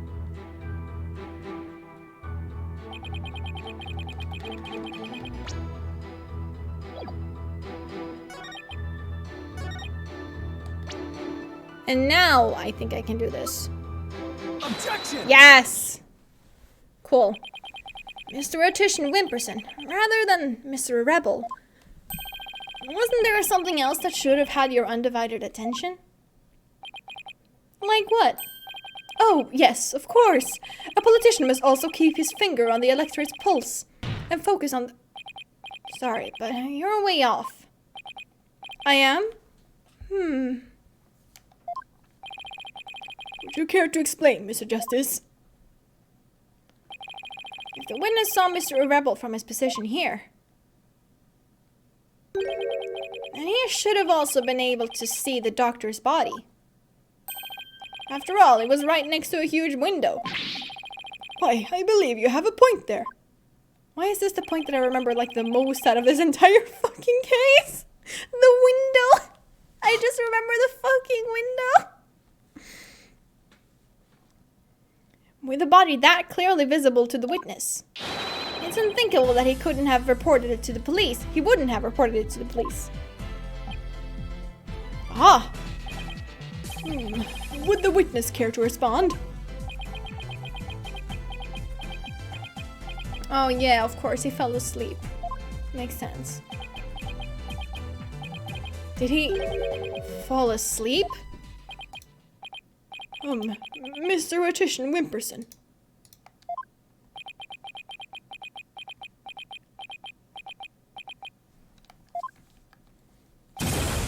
Mr. Mortician Wimperson, God, that fucking scared me. What the fuck? That was... Huh? Oh, there are many sides to any issue.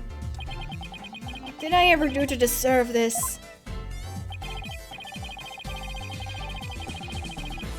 I mean, you started working for the Wright Anything agency for one. That kind of puts you in the position to experience stuff like this. You're like the biggest Phoenix Wright fanboy there is. So, you know that there is a lot of bullshit you have to sit through. In any case, I'd like the court to acknowledge the inconsistency in the witness's testimony. Mr. Mortician Wimperson, did you really see Mr. Rebel? Yes.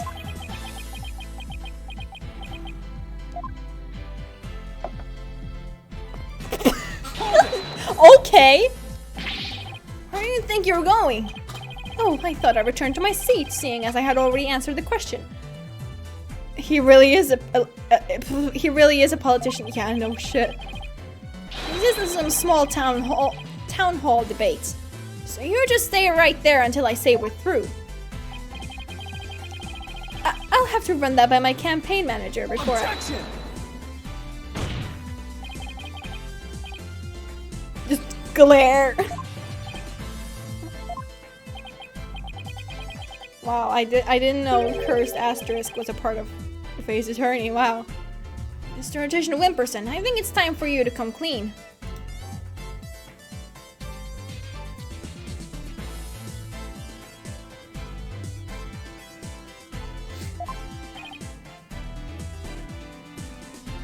Huh?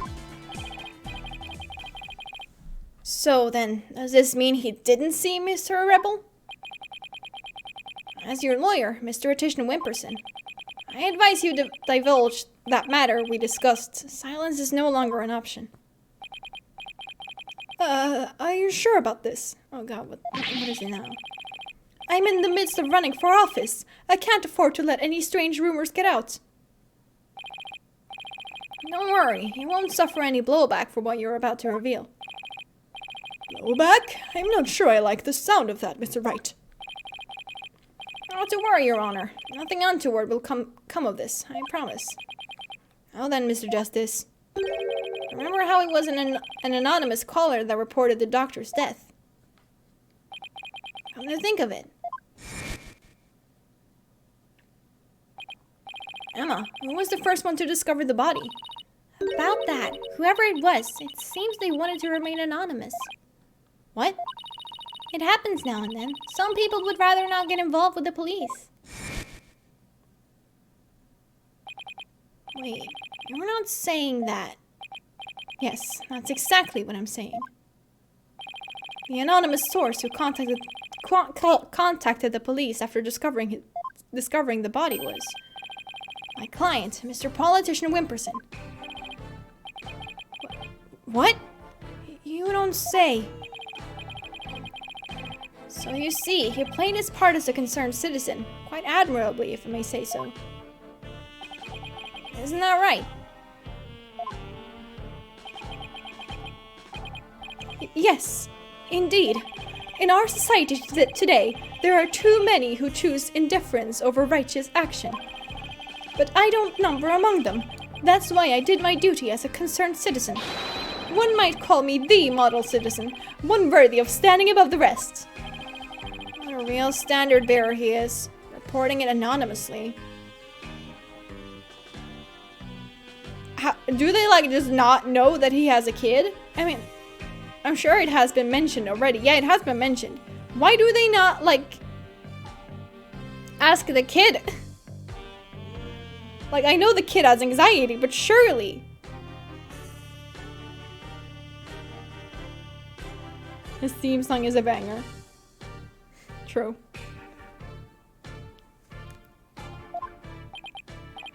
Oh, by the way, Mr. Justice, what is now? Wasn't there someone else at the scene of the crime when my client discovered the body?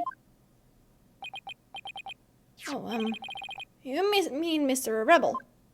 I would have been leaving the doctor's house right around then. Wait, that means... Yes, it does. In short. Have you been able to confirm this, Phoenix? Because surely politician could have seen a rebel call the police and said, no, actually that was me. Yeah, I made an anonymous call.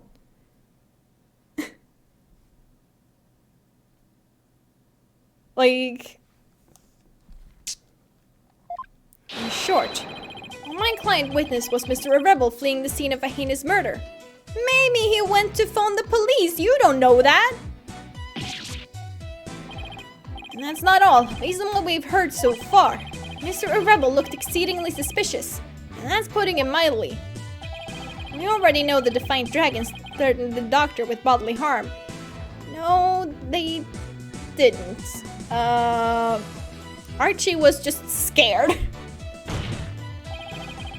Now that they've killed him, the so-called orb transfer agreement is null and void.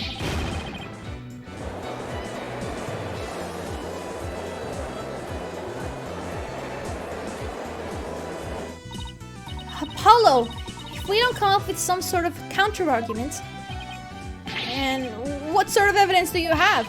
Can you actually prove that it was Mr. Rebel who killed the doctor? That move had desperate written all over it. It's all I've got, so I'm going with it. I would be more inclined to ask for the proof that it was actually politician Wimperson who made the call to the police. Like, surely they have the records of it. And you could, like, compare their voices. Evidence. I suppose it's true that I don't have any. I knew it. But I do have another witness. You do? You should know I always come fully prepared, Mr. Justice. My new witness will provide testimony proving Mr. Rebel's guilt. A new witness? I wonder who it could be. Very well. Bailiff, please summon our new witness. In the meantime, the court will take a brief recess. I would like both sides to use this time to prepare properly. Understood?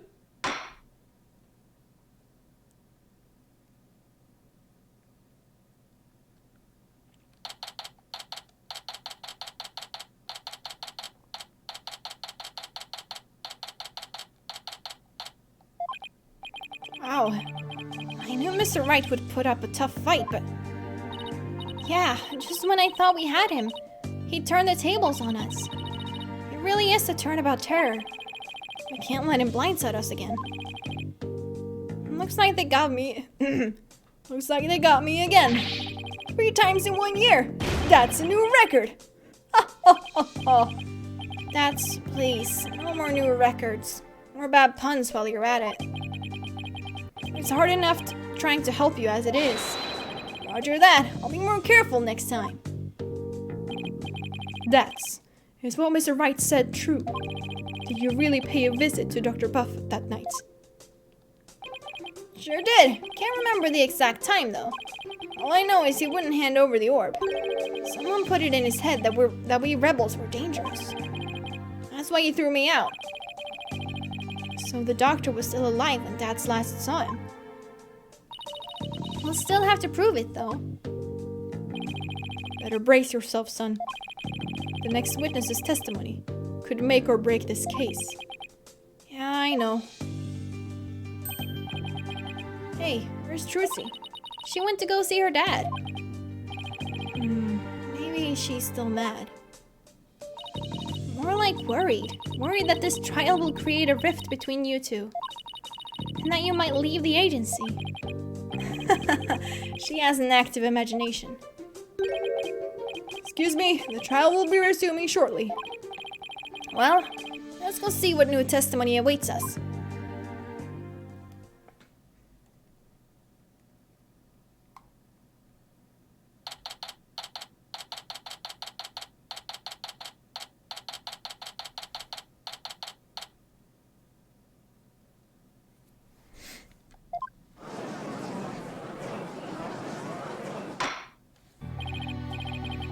Alright, court is back in session.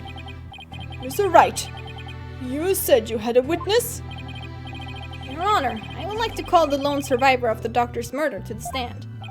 Wait, you can't mean that Sarge is here. You mean Dr. Buff's reclusive son? How did you get him to cooperate? Nothing a little persuasion couldn't handle. The poor child only agreed to help if it meant catching the killer.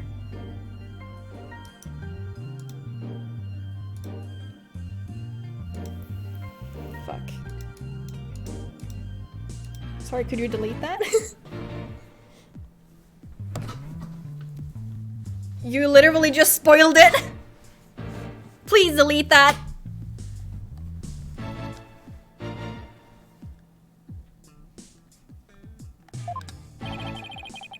Getting a kid like that to overcome his fear.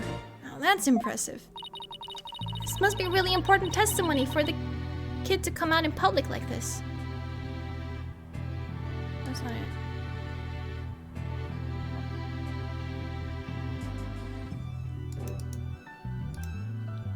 I can't seem to...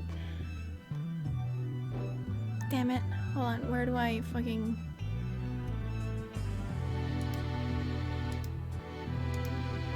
I have, but I don't want any spoilers regardless. It says no spoilers in the tags.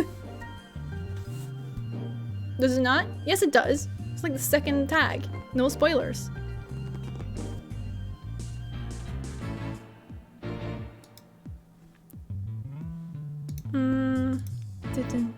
Didn't. Hold on, wait, I can actually just... Wait, does that even fucking work in this case? Freaking...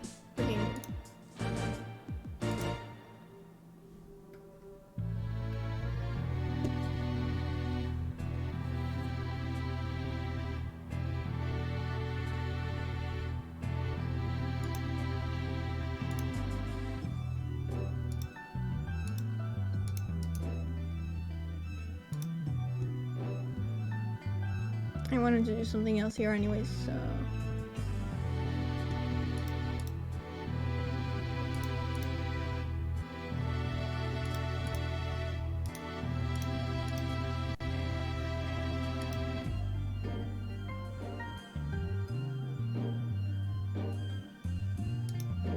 There we go. Huh, no, oops. That's not where I meant to click. Fuck.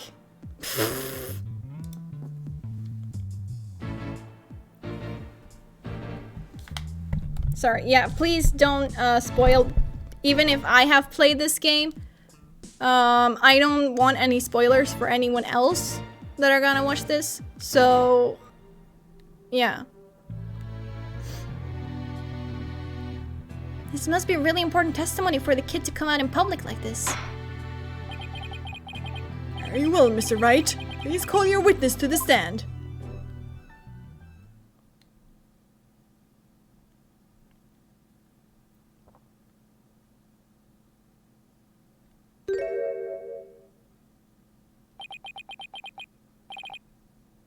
Oh my! Sergeant Buff at your service, sir. He's here as the drone? Really? Mr. Wright, what exactly is the meaning of this? Past trauma has rendered it impossible for the witness to venture into public. Leaving home was hard enough, and it seems leaving the witness lobby was just too much.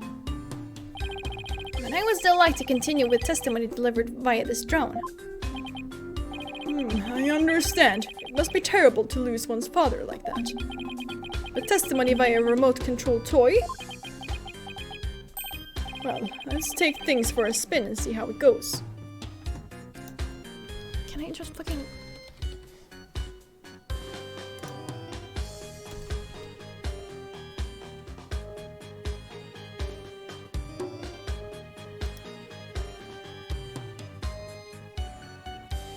Oh, this is where I have to go. That's annoying. There we go.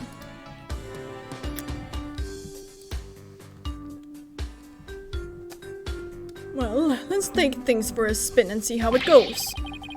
Just who's piloting this trial anyway? The judge sure warmed up to the idea fast. I think the phrase you're looking for is gave up. You disappoint me, Corporal Justice. To think I once called you... Corporal? Was that it? No! Defending the man who killed Papa. That's full-on treason, soldier. I hereby demote you back to private. Corporal? Private? What's he talking about, Apollo? It's a long story. Well then, are you ready to testify, youngster? Locked and loaded, sir. Ready to rain lead down on upon the perpetrator. Ha ha ha ha.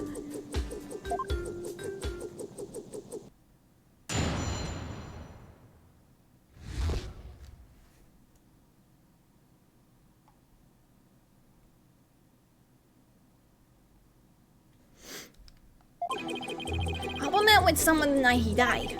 I didn't have eyes on the ground as I'd already mounted my siege defense, but I did hear him arguing with someone in his study. From my window, I saw the one designated Dats getting ejected from the premises.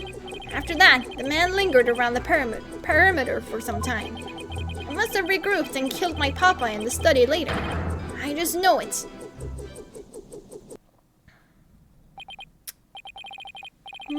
So he was thrown out, but later returned and committed the murder, did he? Yes, Your Honor. So the man my client saw really must have been the fleeing Mr. Rebel.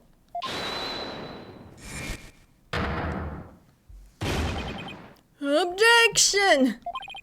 Right, you backstabbing no good. I didn't kill no one. It's the enemy. Ready all missiles and fire!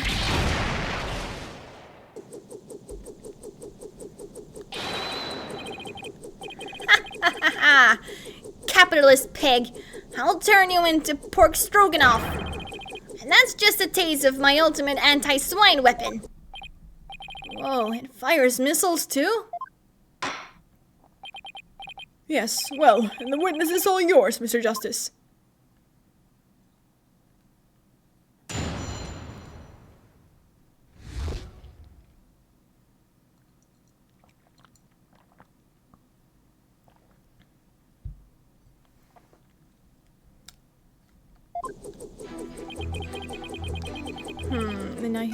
He didn't know I didn't have eyes on the ground as I already mounted my siege defense, but I did hear him arguing with someone in his study. From my window, I saw the one designated Dats getting ejected from the premises. After that, the man lingered around the perimeter for some time. He must have regrouped and killed my papa in the study later. I just know. So Sarge saw Dats too. Just when I thought things couldn't get any worse. I wonder why you hung around after being thrown out. I hate to say this, but if Dats is proven to be the killer, we'll lose the orb to the plaintiff. So our only option is to prove the Defiant Dragons had nothing to do with the murder. Alright. Okay, I'm just press everything. Forgot to press the first one, whatever. Sarge, I've always wondered. Who or what are you battling? That's classified. Even so, it may be relevant to this case. I don't know if you're the right person to be asking about things like that. That's right. Such matters need to be handled with a certain delicacy. Oh, I guess curiosity got the better of me. You're all talk and no action, soldier. Out on the battlefield. It ain't the number of pretty words in your repertoire, but the number of bullets in your gun belt that counts. Easy for you to say. You're the one with all of them. Will the witness please tell this court what he saw and heard that night?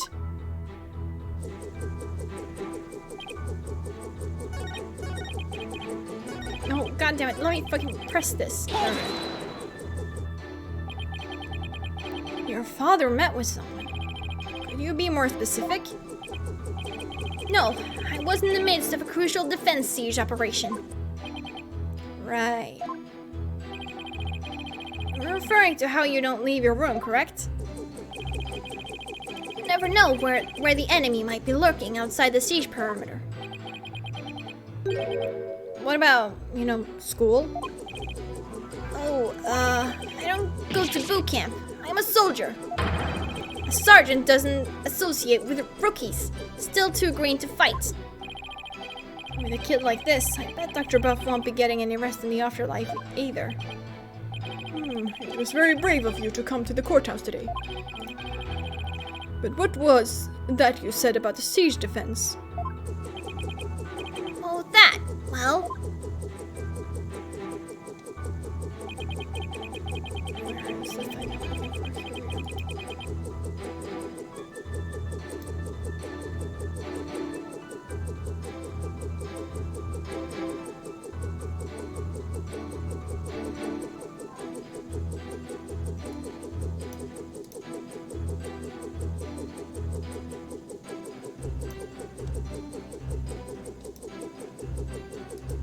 Oh, okay, I see. I didn't have eyes on the ground as I already mounted my siege defense, but... Wait, is this the second one? I always wondered. Oh no, this is the one. Okay, I did. Objection!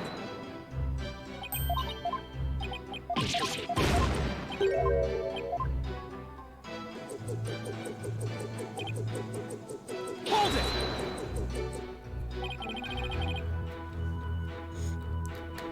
What was the argument about? I heard things like, where's the orb, and are you a defiant dragons really criminals? It sounded real volatile, like a war might break out at any second. So the two of them had an argument when Dad came to get the orb. Do you see or hear anything else?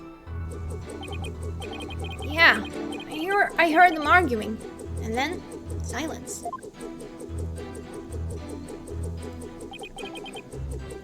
From my window, I saw Dad's getting ejected. How was Mr. Rebel acting? Like a conquered trooper retreating with his tail between his legs. A trooper? Well, I guess he does dress like he's in the military. I bet those two would have really hit it off and had they met under different circumstances.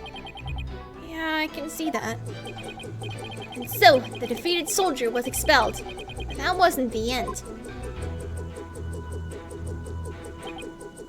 Hold it! That does seem suspicious. He kept hiding behind trees and telephone poles and stealing glances at our house. Well, he couldn't exactly leave without the orb. But he was angry that he'd been kicked out.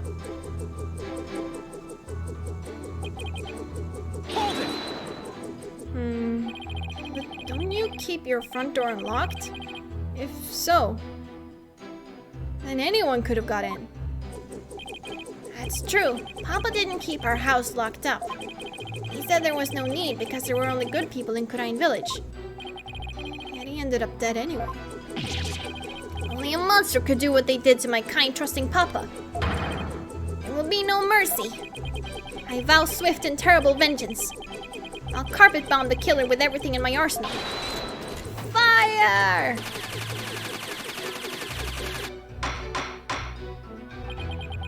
Well, I sympathize with you, witness. You will refrain from firing Gatling guns in this court. So Sarge saw that too, okay.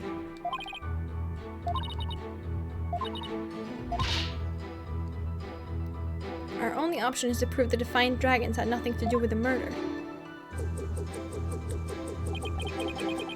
Alright, let's look through the evidence again.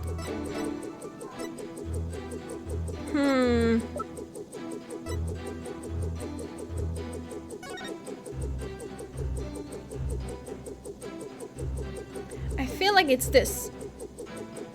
Like, why would they harm him if they already got the orb? Like, it doesn't add up.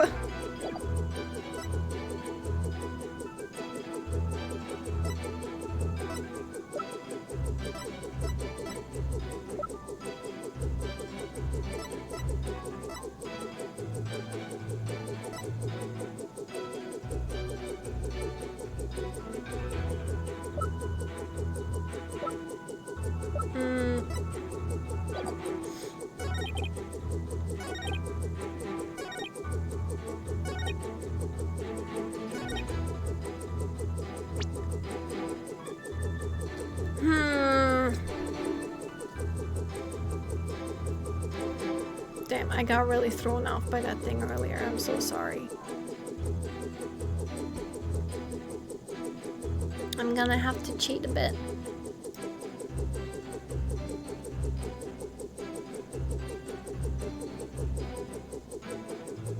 Okay, on the second statement, I see.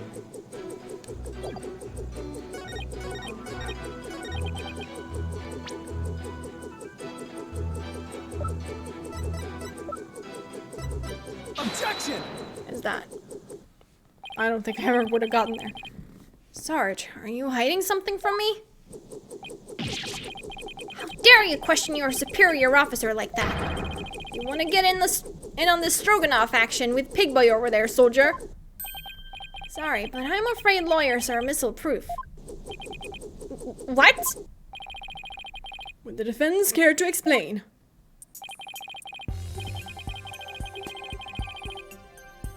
It's simple, Your Honor. Just as he is able to see what is happening in court right now, Sarge was able to see what was happening in the study then. With his cherished drone, of course. Ah, now that you mention it. And to think that the answer was right before our eyes this whole time. Sarge, you were perfectly capable of patrolling in this study that night. So you must have seen something. I'm hit!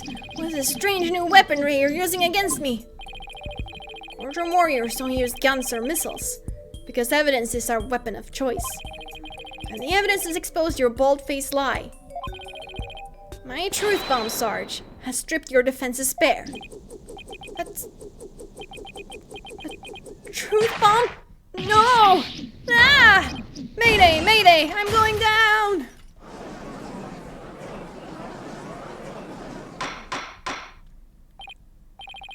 Oh my, are you alright? Evidence. Never have I seen such fearsome ordnance. Tell it to us straight, Sarge. After all, you want to help your father, don't you? Papa. Yes, you want to find out who killed him, don't you? So please, tell us what you saw that night. It's not what you think. I didn't see anything. I swear. You sure? You seem awfully stressed for someone who didn't see anything.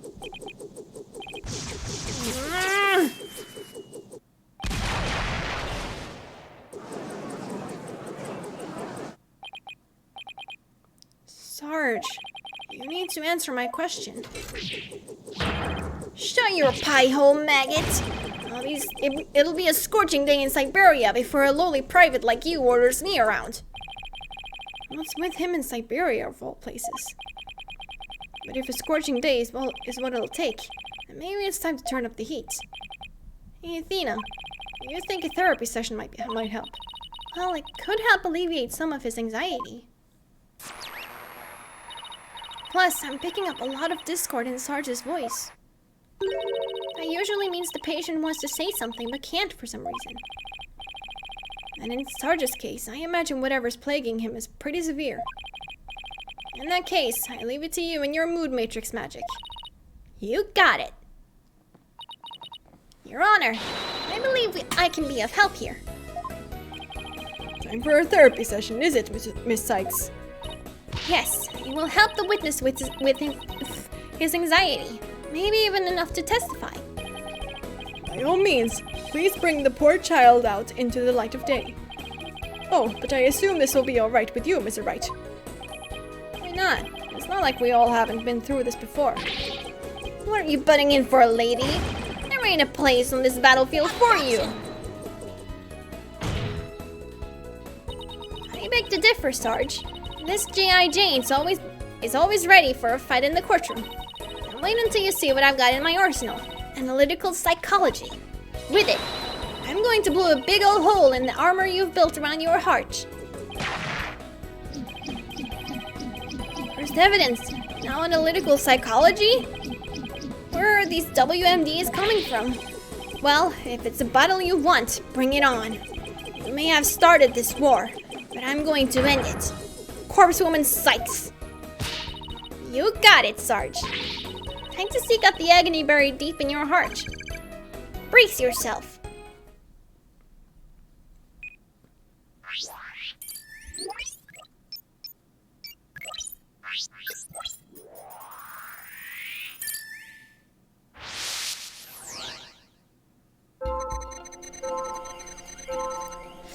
Stayed in my room with my drone that evening. I heard Dats and Papa arguing with each other. Dats got kicked out, but I saw him still hanging around outside. I was in my room, so I didn't know Papa was dead until the next day. Okay, wait. Why was that such a shock?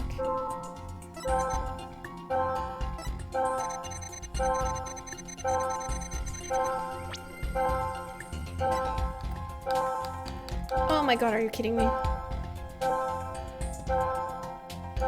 This is a fucking disaster. That's okay. Hold on. Circle pad. Left. Right. There we go.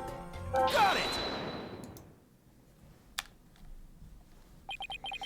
That's strange. You reacted with shock when you discovered your father's body. Yeah, you weren't nearly as shocked then as when you saw Mr. Rebel. Normally, you'd expect the death of one's father to be much more impactful. Enemy fire! Direct hit! That is strange. I wonder what it could mean. Well, we know he wasn't as affected by his father's death as he should have been. And I think I know why. Oh? Sarge, you weren't as shocked at seeing your father's body as seeing Mr. Rebel because...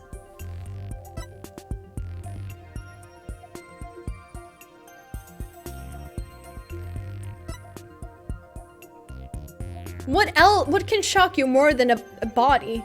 I mean... Sarge, maybe the truth is you left your room that night. And that's when you saw it, your father's body. I saw no such thing! Really? You didn't see his body? Alright then. What did you see? Ooh, that worked. Look, Apollo, we've lost some noise. So, just as I suspected, you really did see something. Sarge, please, tell us what you saw. Ooh, but...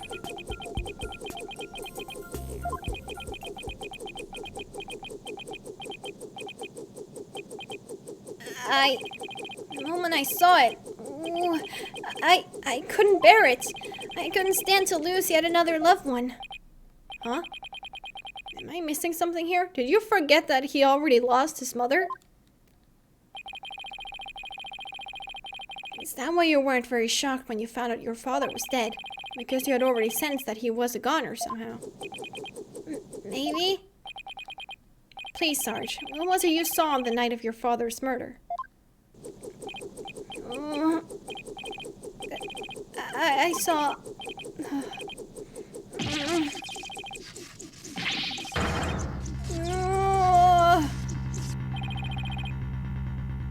What's happening?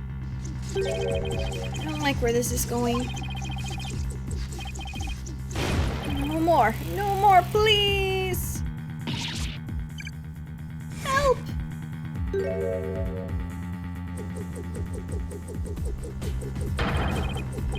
Confiscated your little toy. The battlefield has no place for unauthorized equipment.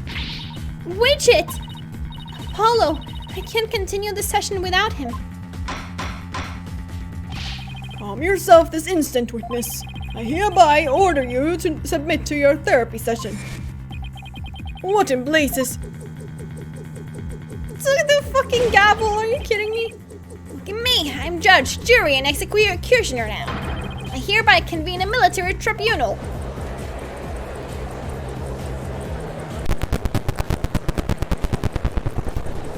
What in the fuck was that noise? That scared me. The hell was that? Whoa, this has gone way too far. Bailiff, arrest that drone this instant.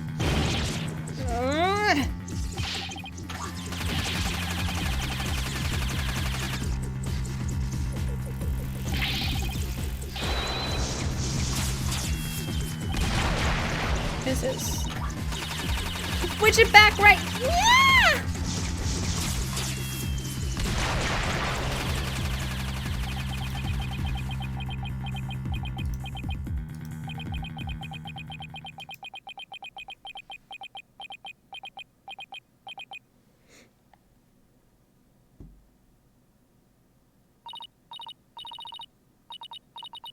Whew. Well, I cleared the chat for one. Yeah, I went for something to eat. What I miss? Yeah, I cleared the chat. Got kind of thrown off by that thing, but it's fine. But yeah, please don't post any spoilers, even if I have already played the game. I want to leave this like as spoiler free as possible. I always try to like avoid spoilers and stuff. And one of the tags is also no spoilers, because I don't want spoilers. Because I have people in my chat who have never played these games before, and it's mostly for them that I'm actually playing these games to, you know, show others these games. So, you know,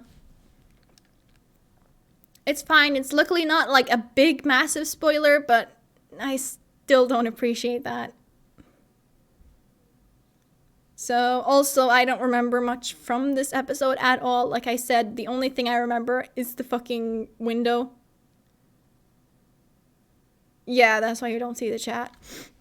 I mean, I remember the drone and the window, and that's about all I remembered from this episode.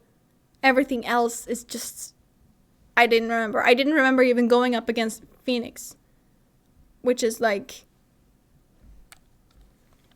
You know, it's kind of a big deal, but yeah. So it threw me off a bit, but I'm okay. It's okay. Finally got him back, and Sarge stole a widget and the judge's gavel, and that's pretty much where we're at.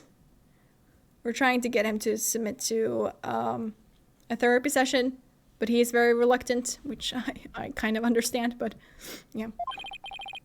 Nice work. This witness is truly a handful. Up, 2, 3, 4. Whoa. Miss Sykes, what's the witness's current psychological state? Yeah, it's okay. I get it. I get it. Sometimes you just get too excited. I get it. No worries. Let's see. Oh yeah, I forgot at the end I did that with the emotions and stuff. Right? I don't like this as much as like the Magatama and the bracelet. I mean, it's okay, but I don't know. I prefer the other two. Let's see. He's emotionally all over the map. So his out of control emotions are in control of him, huh? Does that mean we can calm him down if we can figure out the root cause? Robot. Yes, so let's see what we can find. Sarge, can you hear me? Ooh. Is that you, Horsewoman Sykes? I'm here. Now, I want you to take a few deep breaths. Just try to relax. Try it with me. Breathe in. Breathe out. Breathe in. Breathe out. Pick a power. Telekinesis, teleportation, growth, cloning, recognition, multiple arms, super stretching, pain absorption, fire breathing, ice breathing, slime shifting, super speed, invisibility. God.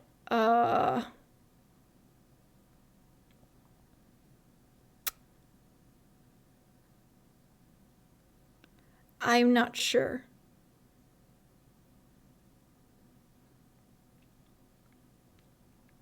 None of those really seem that, that appealing to me. Unfortunately, yeah. Sorry, what I told you, but thank you so much for dropping by. In, out, and now. Let your emotions take you where they will. Go on, just let it all out. All forces, attack! That's the least relaxing breathing exercise I've ever seen.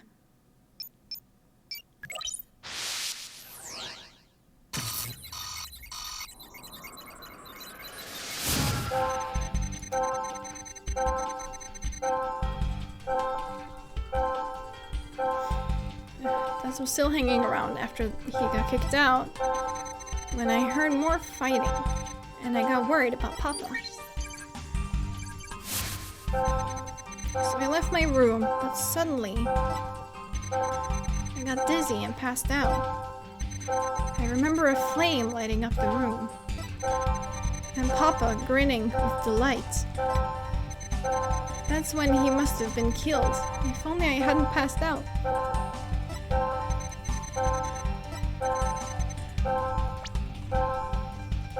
I mean, it has to be the flames. Because there was no fire. That's it! Sarge, you were overcome with shock and fear when you saw those flames, weren't you? Was I? Yes, just 6 months ago. You and your mother were caught up in an arsonist's blaze. It was no wonder you would be extremely scared of fire. Yes, that does make sense. Maybe, just maybe, your subconscious fear of fire was what caused you to withdraw from the world. What do you mean, Coursewoman Sykes? In the outside world, you were bound to come across all sorts of fire. Candles, cigarettes, heck, even the grill at a diner. Even if it's not that often, just the idea that you might see them grew bigger and bigger until you couldn't shut it out. I think you might be onto something. Candles, cigarettes, just thinking about them sends a chill down my spine. Wow, the things I take for granted. Now I see, I was afraid of the fire. Strange, I didn't even realize it myself. About that fire, Sarge, can you tell me what it was burning? Just stay calm and maybe something will come to you.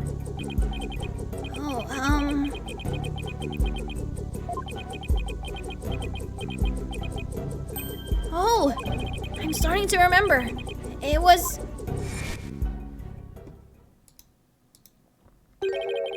that relic.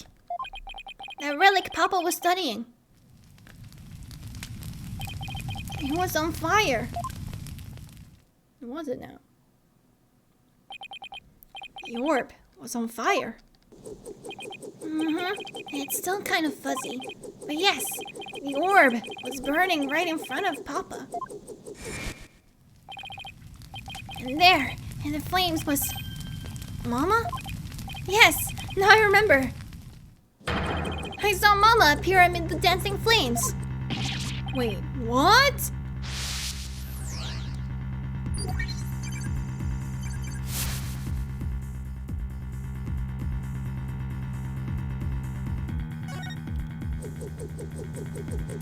This is going somewhere. What's going on here? Maybe it's a memory from the fire that killed his mother. He might be confusing it with what really happened when his father died.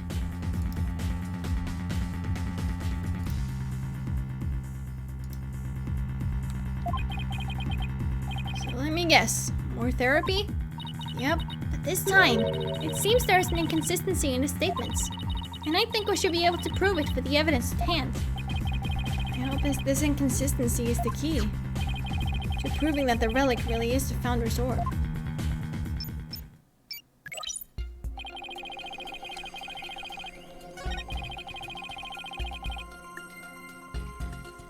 Worried about Papa, I left my room, suddenly got dizzy and passed out. I remember a flame lighting up the room and Papa grinning with delight. The relic was on fire and I saw Mama's face inside.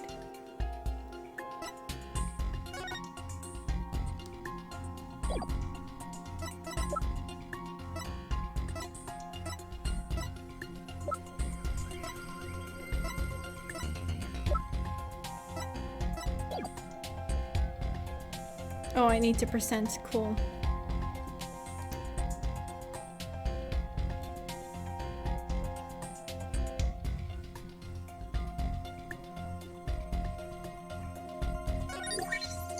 Oh, there's something here.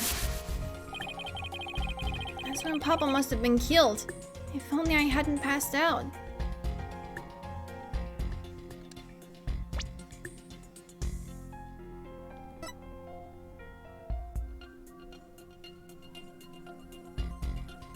Objection!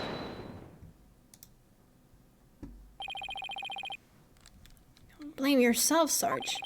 After all, even if you hadn't passed out, the outcome would have been the same. What do you mean? I'm talking about the time of death. Your father wasn't killed right after you left your room. What? Explain yourself at once, Private Justice. You said you saw your father burning the orb, right? But that night, he went out to hide it in the cave. So, what you saw, Sarge, was something that happened before your father left to hide the orb. So you see, you didn't pass out right before he was killed. You passed out right before he left for the cave to hide the orb in the rooms within. So, even if I hadn't passed out, that's right, the outcome would have been exactly the same. That's because your father, Dr. Buff, was killed after he returned from the ruins. And therefore, Sarge, there's no need for you to blame yourself. Oh, I see.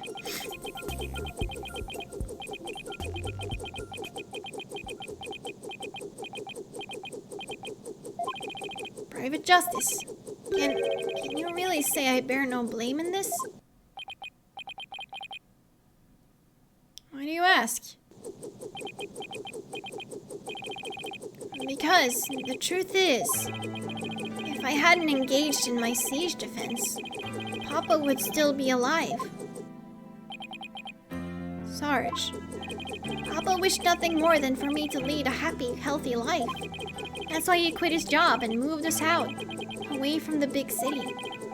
But even then, I didn't have the courage to set foot into the outside world. And in the end, I failed to make Papa's wish come true.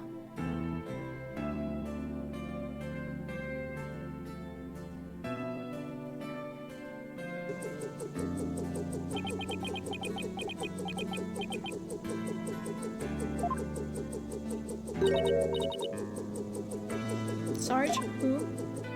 It's Dina. If you want to make your father's wish come true, if that's what you really want, then who's to say it's too late? Why don't you take the first step now? My first step? That's right. You can cast off all your regrets. You can stop standing still and start moving forward. You have the power within you. I know from experience. I know what it's like to feel like you do. But only you can decide to take that first step.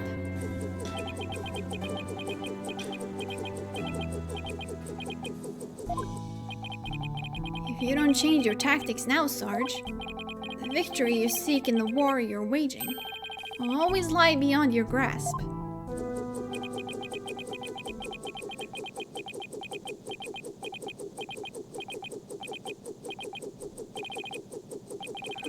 I think I understand now. I've made up my mind. As of this moment, I will suspend my siege defense indefinitely.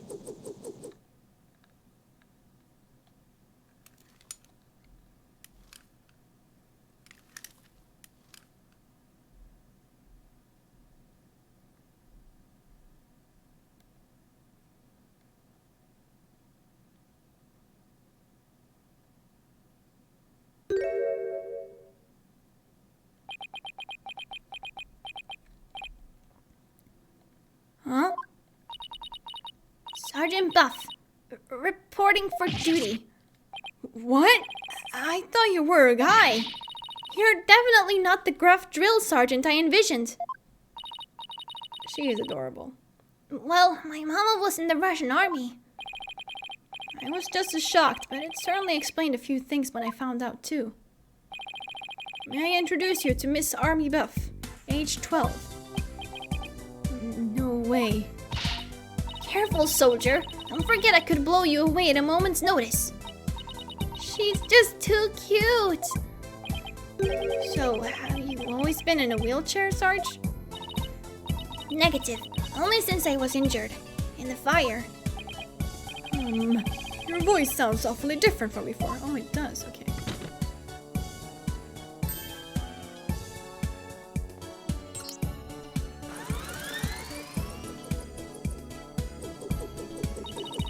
My drone features a voice modulation device. It's just one of my army's many technological marvels. Well, you fooled me. I thought some 20-something military fanatic was at the controls. If it's all the same to you, troops, I'd like to continue my testimony. I've just remembered something, and it's as crisp and clear as a trumpet at roll call. What did you remember? It wasn't my mother who appeared in the burning orb.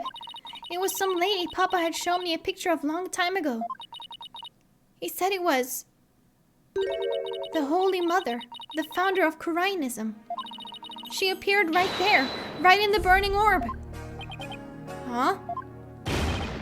What did you just say? Phoenix is realizing he is fucked.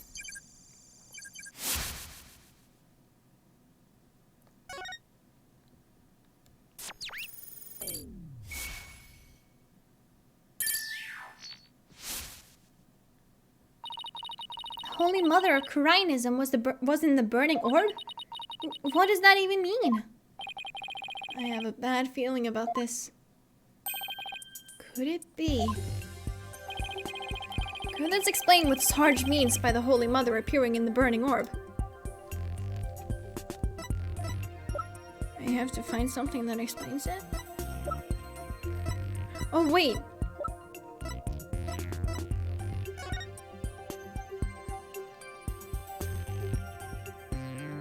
Offer thy prayers as fervent as fire.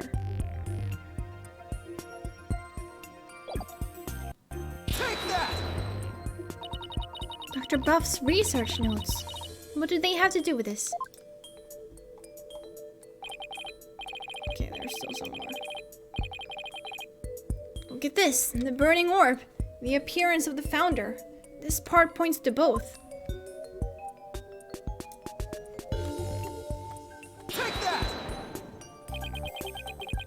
There's a legend about the orb involving a mysterious riddle. And this song, in turn, is said to contain the key to solving it. If the legend is true, then I believe the answer lies in this part of the song. Offer thy prayers as fervent as fire. Only then shall the Holy Mother return. Well, anyone see where I'm going with this? Prayers as fervent as fire. Ha! You're supposed to set the orb on fire? The whole stanza seems to suggest that the founder will appear if the orb is set on fire. wait, So the doctor,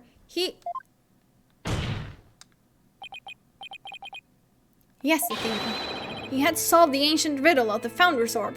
Oh my!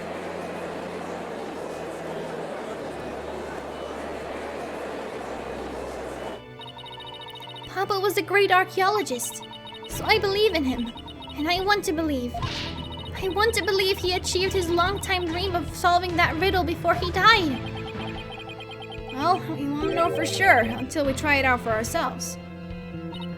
Yes, do it, Private Justice. Please. I want to see what Papa was searching for with my own eyes. Objection! The plaintiff must object to this. Objection! The plaintiff will stand down and be quiet. Wait, you tell him, Apollo. Like, hell yeah, let's go. Objection! You don't have the right to set a precious relic like that on fire. Objection! Oh, but I do. All I needed was Sarge's permission. Since we still don't know if this treasure is the Founder's Orb or the Crystal of Ami Faye, any ownership rights the Doctor had now belongs to his daughter. Therefore, you have absolutely no right to stop us.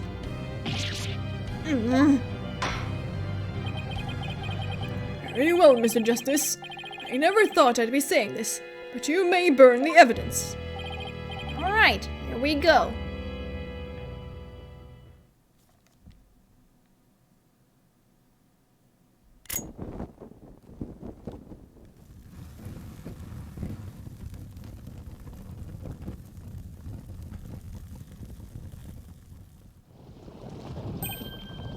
Look! Apollo! The inside of the orb is melting! There's something in there.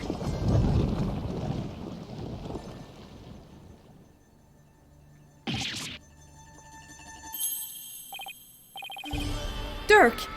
Isn't she? Her garb leaves no room for doubt. It's the Founder herself. It's her face. Up until now, we've never seen her face. Face and all. Exactly. I don't understand. The greatest of taboos in Quirainism is the depiction of the Founder's face. Yet here it is, hidden within this orb.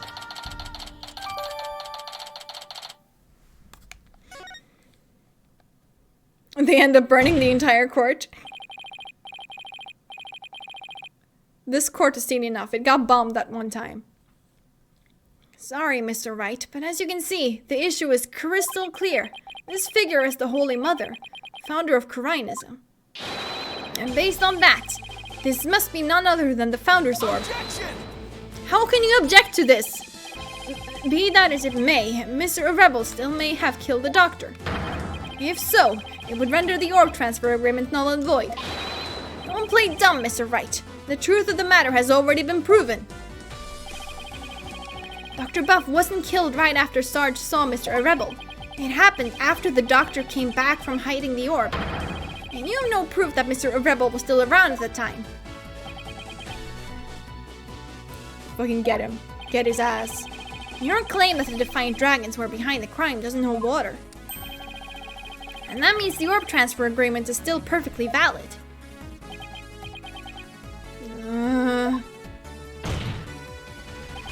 Admit it, Mr. Wright. I just burned your whole case to the ground.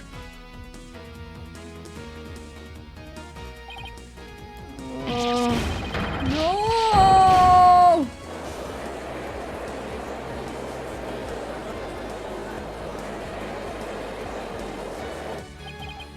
I won? I actually won. Mr. Wright, would you care to respond? Respond? I didn't think so. Wait, did we just win? Did we actually beat the Turnabout Terror? You're amazing, Apollo. Don't just stand there, Wright.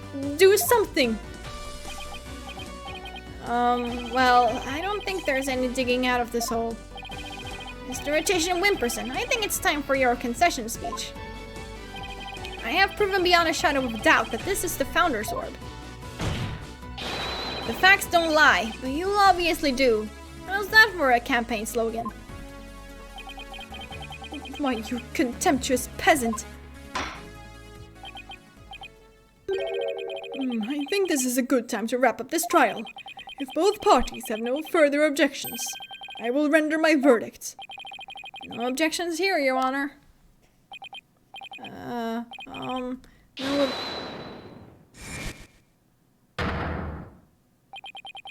You can't do this! The crystal is mine! I'll lose the election if I lose that crystal. How can you still claim that this is yours? What? It doesn't make sense. Paul, Mr. Wimp, whatever the fuck. You're giving me a headache. I'm sorry, but there's really nothing more I can do. You haven't forgotten about our little chat, have you? Oh, great, he's being blackmailed. That makes sense. Everything adds up now. Suddenly everything makes sense.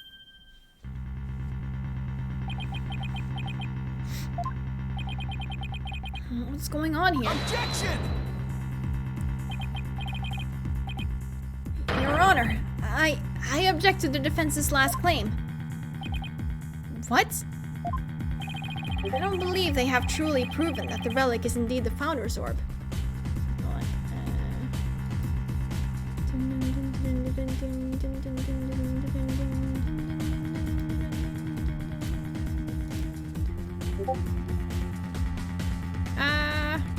Didn't mean to do that.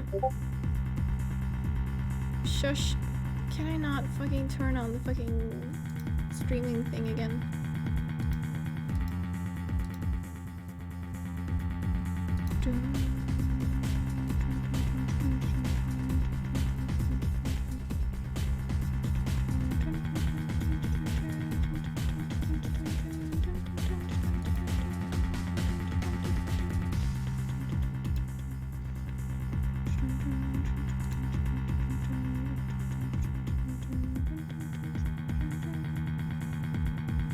Oh, there it is. There we go.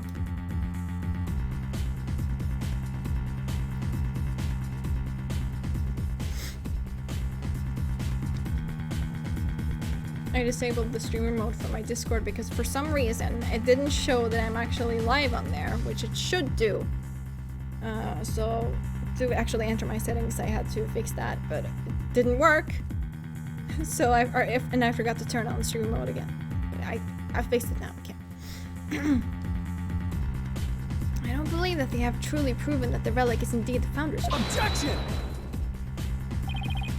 Mr. Wright, I don't think even you could bluff your way out of this one. What possible argument could you have to claim that this isn't the Founder's Orb?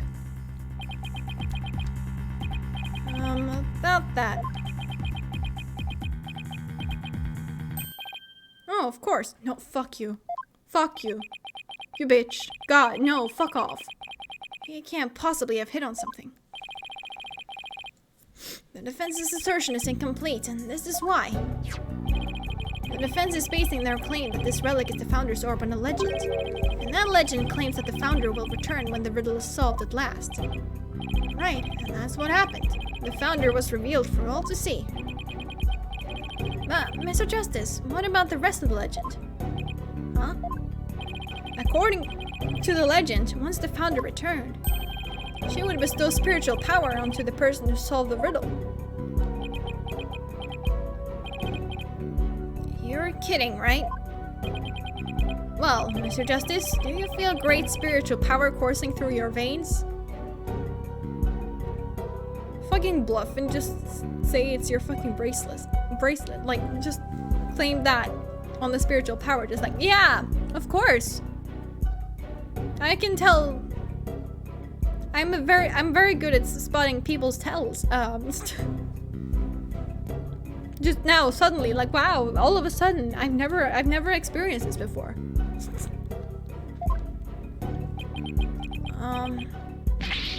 No. But receiving spiritual powers and stuff, it's all just mystic mumbo jumbo, right? Maybe so, but you're the one basing your claim on said legend. What we saw here does not fully fulfill it, does it? But why would the Holy Mother be in the crystal of Ami Faye? It still doesn't add up, Phoenix, my guy, my dude. What? No, but consequently, you cannot rightfully claim that this is the Founder's Orb. You can't claim that that is the crystal of Ami Faye either. So just shut the fuck up. Sit down and shut up. God.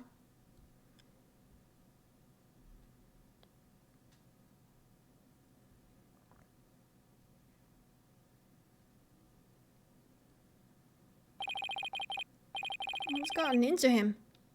Why is Mr. Wright doing this? Obviously, he's being blackmailed, but I don't care. He's still a bitch. It would appear that Mr. Wright has lost a few of his marbles. Just a few? That couldn't be further from the truth, Your Honor. In any case, I believe this is a good time for a recess. Both sides will have 20 minutes to prepare. I ask that all arguments be ready by then. Oh, and Mr. Wright, you do well to wash up and find your missing marbles by then too.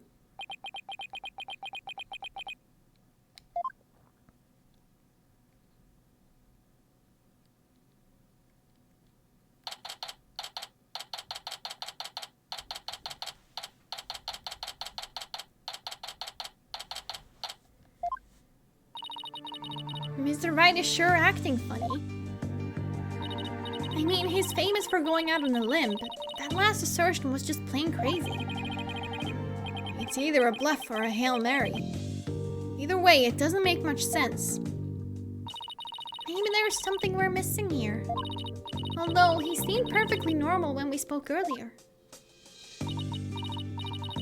Apollo, I have a bad feeling about this. I'm going to go check up on him. What's going on with you, Mr. Wright? Hey, Private Justice. Oh, Sarge. I forgot to mention something. On the night of Papa's murder, a strange thing happened. Oh, but why are you only telling me about it now? Well, I didn't say anything before because I thought Papa's death was an accident. But now that we know otherwise, I figured it might be important. There's still more to this case? When I left my room and lost consciousness, I passed out right here. It's right above the coffee bar. But when I came to, someone was pushing my wheelchair. What? I was so scared, I beat a hasty retreat, as fast as my wheels could take me. Do you know who it was? No, it was pitch black. Plus, I fled to my room so fast I didn't even have a chance to turn on the lights. Maybe it was your father. No, he would have said something to me. Besides, I'd have known if it was him. So then, it could have been your father's real killer. My thoughts exactly. But you didn't report this to the police? It didn't even occur to me. It's okay, you were obviously still upset, so don't beat yourself up over it. Apollo, this could be really important information. I think the act of pushing Sarge's wheelchair could be part of some bigger scheme. It's hard to see why else the killer would have done such a thing. Guess I should take her statement down as evidence.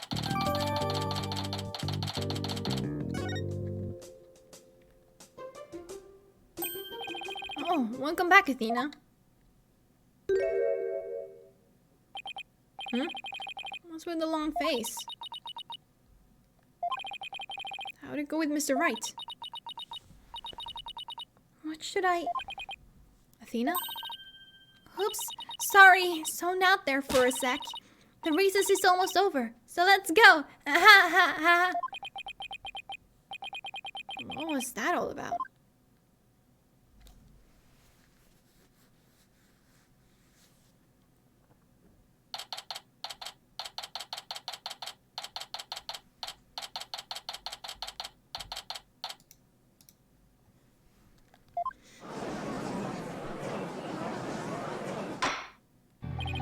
Alright, court is once again back in session. Now, Mr. Wright, about that last objection you raised. We, the plaintiffs, still believe that the defense is yet to sufficiently prove its case. They claim that, according to legend, the Founder's Orb would bestow spiritual power. Yet the relic in question has failed to do so. Therefore, it has failed its own test. I see. Sir. Blink twice if you need help.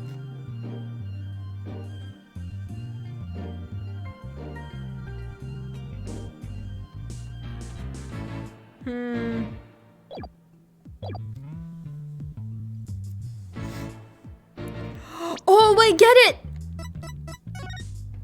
Descending upon us in all their glory, the Founder bestows the greatest power known. Her face! What she looked like. That's it! That's the greatest power! Whoa! He's sticking with that ridiculous argument? Furthermore, even if it's the Founder's Orb, it can't be awarded to the Defiant Dragons. After all, they were the ones who killed Dr. Buff. Objection! What are you talking about? That was already proven to be false. There are no grounds for asserting that the Defiant Dragons murdered the Doctor. Oh, but I'm afraid there are, Mr. Justice. No, shut up, Your Honor. I would like to present new testimony to this court. Is it from politician again? Testimony that will show that that's a rebel did in fact kill Dr. Buff. What? Very well. You may call your witness. I guess Mr. Wright found another new angle. What new testimony could there be this late in the game?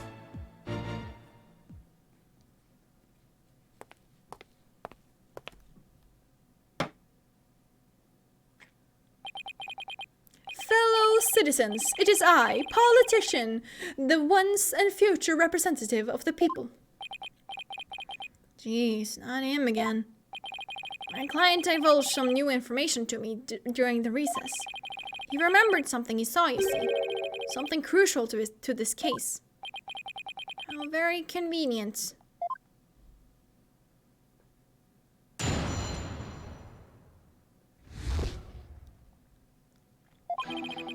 It was around 11 at night, and I was out on a mobile meet and greet around the village.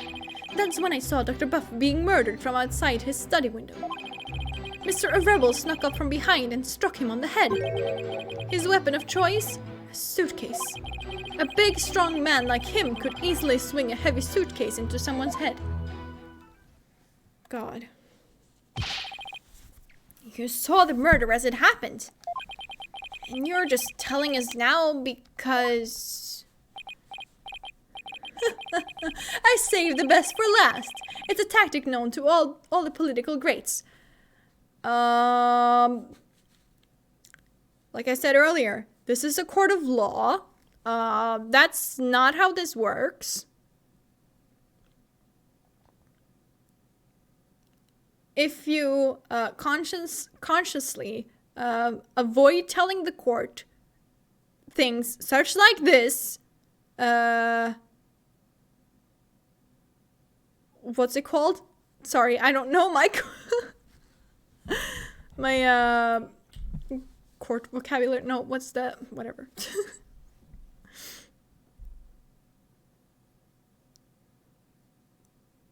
What's that? It's not perjury, is it? I don't fucking know.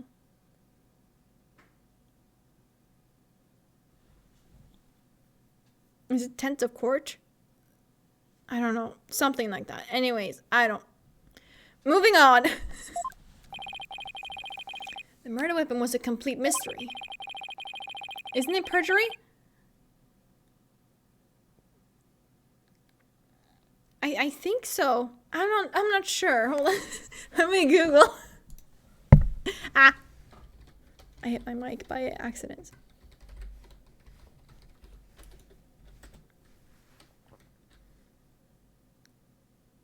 It is the offense of willfully telling an untruth or making a misrepresentation under oath.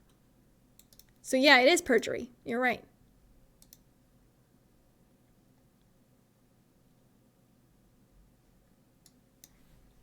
But I think I was thinking of contempt of court. That's what I was thinking of. Which is... Oh, okay, that's just when you're being disobedient or disrespectful. I see. So yeah, it's perjury. Cool. But my client's eyewitness account has finally brought it into the light. According to the autopsy report, Dr. Buff was struck in the head by the corner of some object. I suppose that could very well be the corner of a suitcase.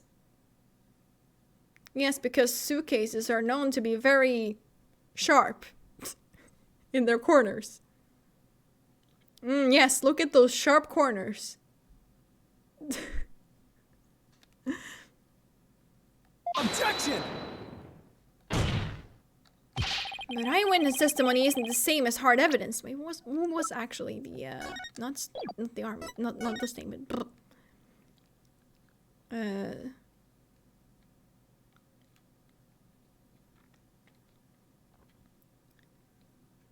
But see, this autopsy report is not detailed enough. I know that we don't know the murder weapon, but surely they know if it's like something blunt or something like more sharp, I guess. Not like a knife, but like... Or will it still be blunt force trauma? What is the definition?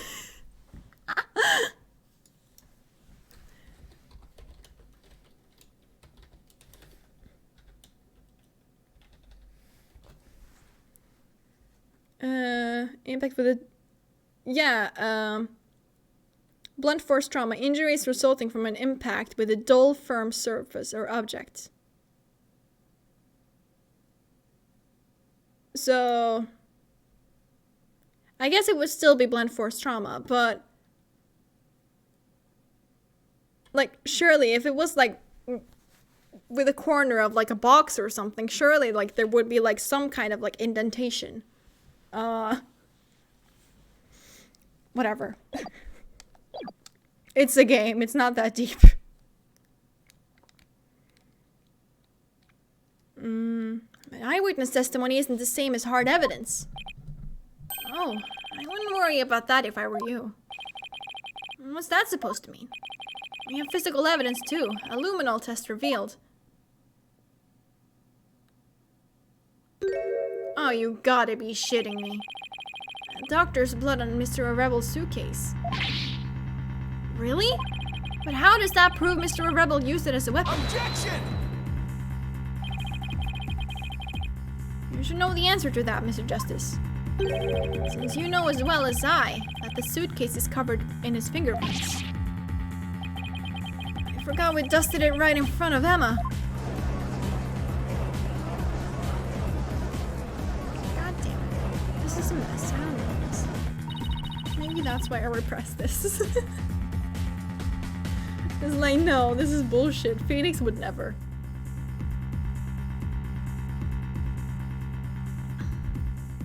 The Turnabout terror strikes again.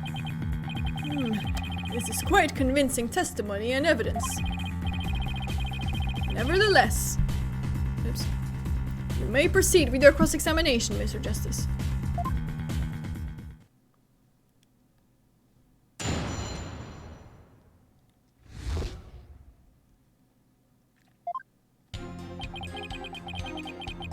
Around 11, light runs out on a mobile meet and greet around the village. That's when I saw Dr. Buff being murdered from the outside his study window.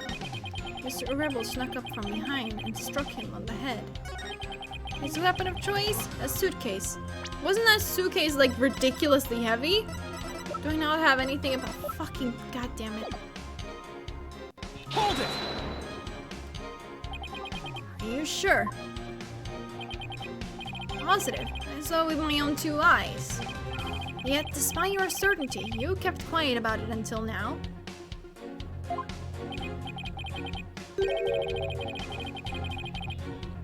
No, I was waiting. I knew there would be a perfect chance to talk about it later.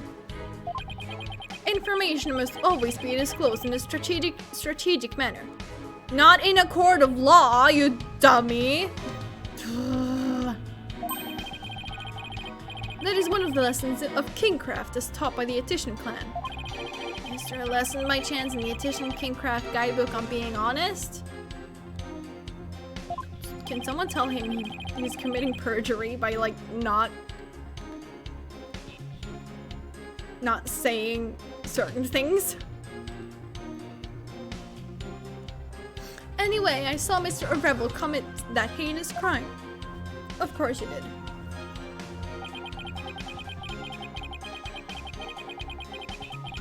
How did you know it was heavy? Hold it! I would have to agree, that suitcase is really heavy. Wait a second. How did you know it was so heavy? For all you knew, it could have been empty. Objection! My client witnessed the crime in progress. So naturally, he saw Mr. Rebel straining to lift what was obviously a heavy suitcase. I can't say I'm a fan of you trying to discredit my client by tripping him up, Mr. Justice. I'm just doing what you always do, Mr. Wright. Talk about new testimony. He's totally changed his story. If he had really seen the murder taking place, he would think it said so from the start. Maybe he had some reason to hide what he really saw. If so, that might be our only opening. Okay, then why would he hide it? It was out on a mobile meet and greet around the village. Hold it! What's this? We're on a so-called mobile meet and greet at 11 at night? Yeah, that's true, that's really late. Why the fuck would you do that? That's right, it's the perfect time because everyone is at home. You should have seen how the villagers' eyes teared up when they heard what I had to say. Tears of frustration, no doubt. You were riding around in your palanquin? Palanquin? Something. That's right, some village idiot reported me to the police. I've been banned from using it after dark. I wonder, with all the noise he makes. So, what exactly did you see then? Hold it! Sounds like you witnessed something rather shocking. Indeed, I didn't even believe it at first. I mean, a vicious murder. In Kurain? There haven't been many murders here, I take it. There have been at least one other one. If I'm elected, I promise you that such a terrible tragedy will never happen again. God, shut up! Stop going on about your fucking campaign in court! A vote for me is a vote to banish murder forever from our beloved Kurain village. Can someone just fucking murder him? Yeah, good luck with that. Mr. Etitian Wimperson, please tell the court what you saw at the scene of the crime. Hold it! He snuck up from behind. So you're saying the doctor never even realized Mr. Rebel was there? That's right. He was utterly absorbed in a book. I see. What did you see Mr. Rebel do next? He climbed up the bookshelf ladder and dumped a bunch of books down on the body. I believe he was trying to make it look like an accident. But that idiot didn't realize I could see everything from outside the window. One of those statements doesn't feel right.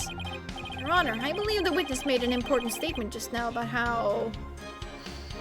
That's an idiot! The crime was clearly visible?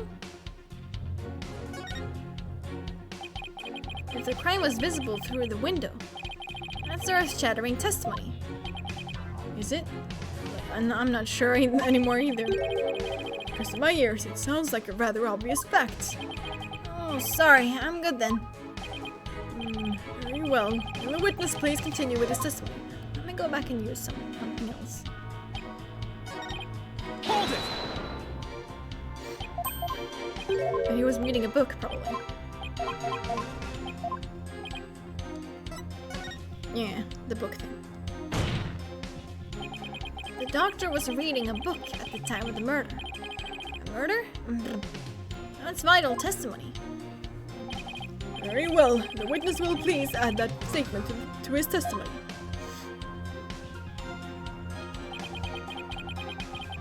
The doctor was standing in front of the bookshelves, absorbed in the book. Hold it!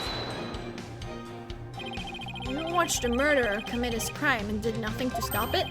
That doesn't sound like a good way to score points with the voting public. I'm a politician, not a superhero. I'm under no obligation to risk life and limb. He sure is quick to deny his obligations when there's nothing in it for him. I'm getting tired of listening to his endless campaigning and flimsy rationalizations. How about your testimony, Mr. Petition Wimperson? You said Mr. O'Rebel struck the doctor from behind while he was absorbed in the book. Yes, that's exactly what happened.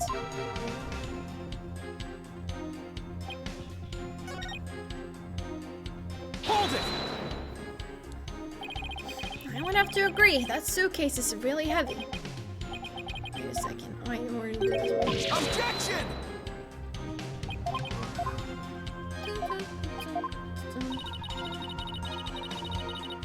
Dr. Buff was struck from behind while he was absorbed in a book.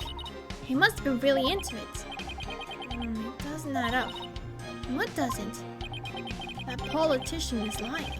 I'm sure of it.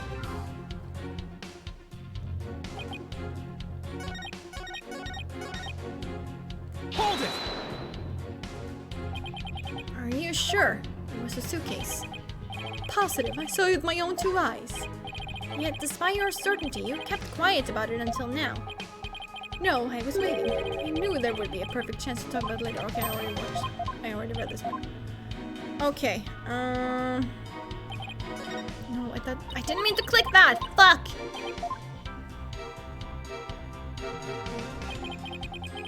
Around 11 at night, it was a normal meet and greet.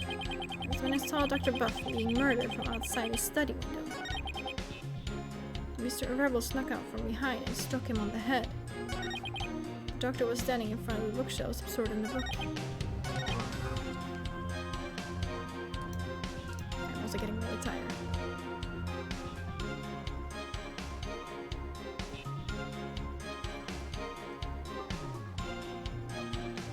Oh, the reading glasses. On the, this one. They were found on his desk. Interesting. Objection! Sorry, I'm cheating. The doctor was standing in front of the bookshelves, absorbed in the book, you say? I'm sorry, but it seems your testimony is completely unreliable.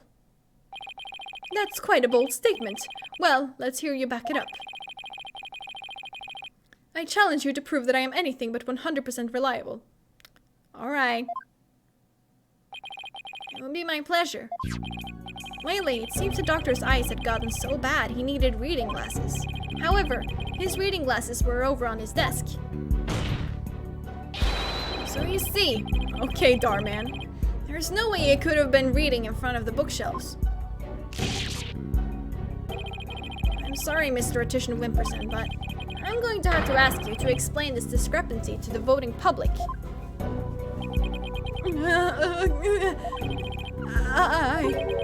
You what? I'll explain it, you lowly cur. I simply made a mistake, you see. Of course you did. The doctor was actually sitting at his desk when Mr. Rebel hit him over the head. But then the doctor would have been facing him. Surely he would have seen him and tried to run. Dr. Buff was nodding off. I could tell because his eyes were closed and he wasn't moving. Sounds more like what you would do. And how do you explain the fact that he was struck in the back of the head? Isn't that something that should be impossible from the front of the desk? Oh, about that. He bowed his head when he nodded off. That's when he was clobbered. So that's what you saw. Well, Mr. Justice, that sounds like a perfectly reasonable explanation to me. Judge, please. God, you're dumb. You have a problem with the proposal that the doctor was struck while nodding off. A big problem, obviously. There is a problem. A very big problem. The witness's statement doesn't hold up under the slightest bit of scrutiny. Is that so? Then will you please show this court what evidence you have to justify this? Gladly, Your Honor. This shows the problem with the witness's claim that he saw the doctor nodding off. Oh, wait, I think I remember this too. There was a bookshelf Take that! in front of the, A diagram of the study? Mr. Atishna Wimperson allegedly viewed the murder from here. And the doctor was allegedly nodding off. Here.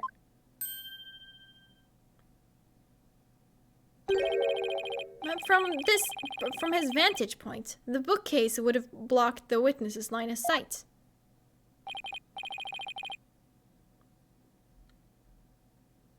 I said bookcase, yeah, okay. Why, yes, I believe you're right. But, Objection! The fact remains, my client knew that the suitcase was the murder weapon. So he definitely has first-hand knowledge of the crime scene. I'm afraid I have to agree with you there, Mr. Wright. But then, we have to ask ourselves, from what vantage point did he see the murder? What are you insinuating, Mr. Justice? From what vantage point could Mr. Atishna Wimperson have seen the dosing doctor?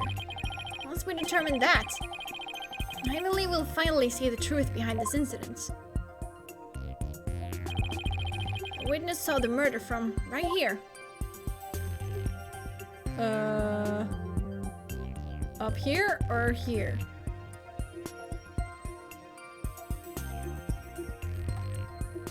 Take that! You gotta be kidding! But that's... It is indeed.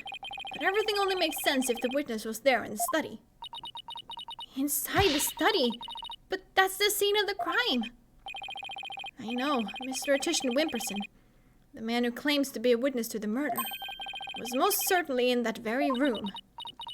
Apollo, are you suggesting...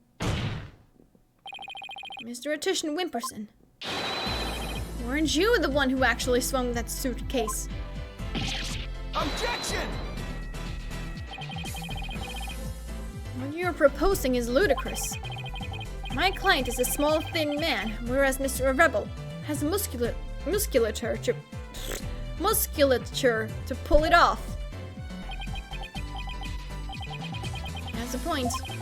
Gave up trying to lift that thing after one go. That's right. He is the only one who could have lifted such a heavy object. Now, do you understand? The rebel, that's a rebel. Is the doctor's killer? As long as the suitcase is the murder weapon, the suspicion falls entirely on that. You'll have to poke a hole in Mr. Wright's argument somehow, Apollo. Oh, I will. With his own technique, no less. If Mr. Atishna Wimperson couldn't swing the suitcase around, we'll just have to consider another way he could have used it as a murder weapon instead. I'm going to turn this case on its head, Mr. Wright. Just like you taught me. You talk big, Mr. Justice. But do you have what it takes? Well, this should be interesting. Mr. Atishna Wimperson's testimony has been filled with one inaccuracy after another. First he stated that Dr. Buff was in front of the bookshelves. Now he claims that the doctor was sitting at his desk. So where was the victim really when he was killed? Also, where was his killer? And how was the murder weapon really used? So the important thing here is the position of the victim and the killer relative to each other. Yes, Your Honor. If they were positioned in a certain way, it would be possible to use a suitcase as a weapon without lifting a finger. You can't mean. I would ask the court to recall the study's layout. It's quite distinctive, as you can see. Now, if Dr. Buff were sitting in a certain spot and his killer was at a certain other spot, The suitcase will become a weapon anyone could use.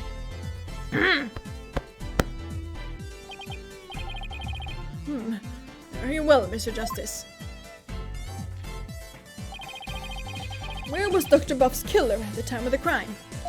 On top of the stairs. Take that! There? Oh, that's... This should wrap things up nice and pretty for you, Mr. Wright. I would ask the court to recall the study's layout. But this time, instead of thinking in 2 dimensions, let's think in 3. Only then we can clearly see the killer's method at work.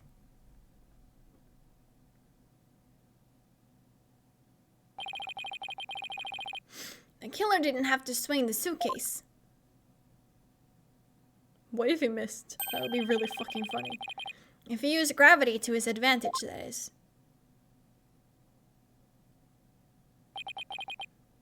That's right. It was the plaintiff, one politician Wimperson, who used the suitcase. He pushed it from the 2nd floor.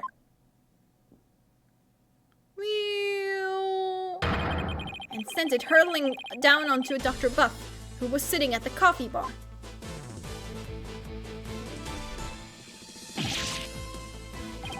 The psychology book had been at the coffee bar, no doubt. The doctor must have set it down there after he'd finished reading it or the like. But his blood got on it, which is why the killer thought to hide it in the mountain of books. Objection! That's quite an entertaining theory you have there, Mr. Justice. But there's no evidence that the murder took place at the coffee bar. I'm not so sure about that, Mr. Wright. I'd say that evidence of the murder occurring at the coffee bar exists. The evidence does exist, and I'm going to show you. You are?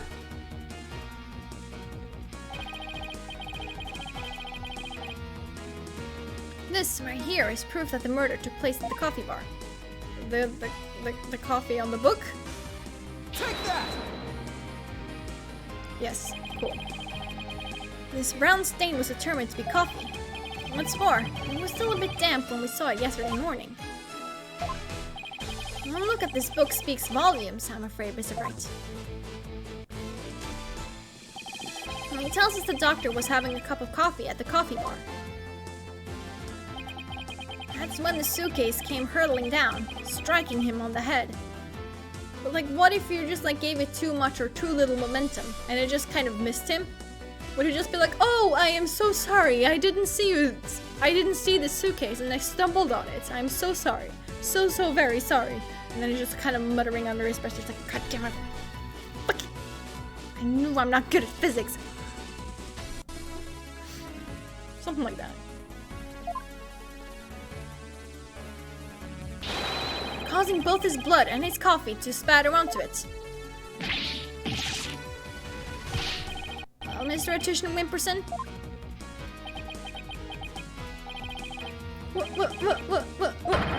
What motive could I have possibly had to kill Dr. Buff? There it is, that final excuse cornered killers are so fond of. Well, the doctor never returned your crystal to you, did he? Instead, he hid it in the cave ruins. Telling him that the Defiant Dragons were a dangerous bunch was a huge blunder. All it did was make him hide the orb. Your lie came back to bite you in the end.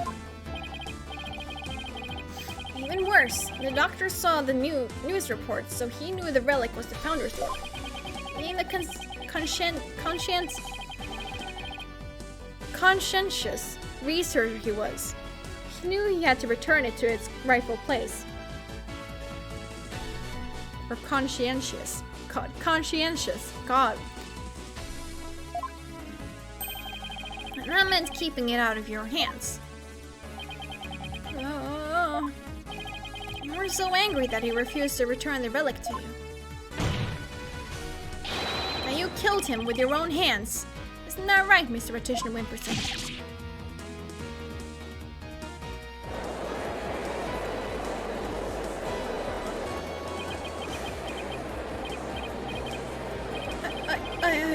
that is.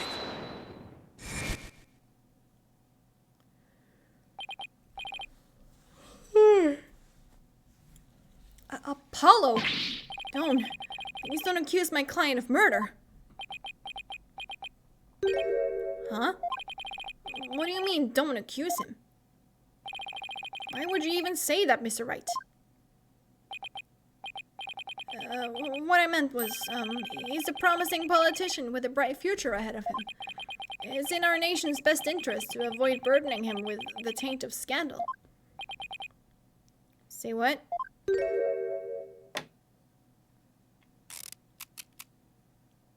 More tape. That should do it. God, his fucking face. Right, you'd better do something to change the current courtroom climate, or I'll be charged with murder. And you know what will happen to her if that happens. Of course he's being blackmailed. What's he talking about? Well, I can ponder that later. For now, Mr. Wright, you can't possibly believe that Mr. Rebel is the killer. Are you really going to send an innocent man to prison? I thought you were better than that. Well, Mr. Wright, answer me. Oh no. Mr. Wright? What in the world's going on here? If you won't say anything, then... Mr. Attition Wimperson, the defense hereby... Apollo, wait! Not you too, Athena. It's just, I wasn't sure whether I should say anything, but... During that last recess, when I went to check on Mr. Wright, I overheard something I shouldn't have. I trust Maya is unharmed. I can't really say, but just remember, if I'm arrested or fail to obtain the treasure, there will be consequences. Consequences of the worst kind, if you catch my drift. Relax. All you have to do is ensure I get my hands on that relic. I must deliver it to my benefactor at all costs. What do they want that relic for anyway? It's something to do with an old legend. My patron seeks the great power said to be granted to whoever solves its secret.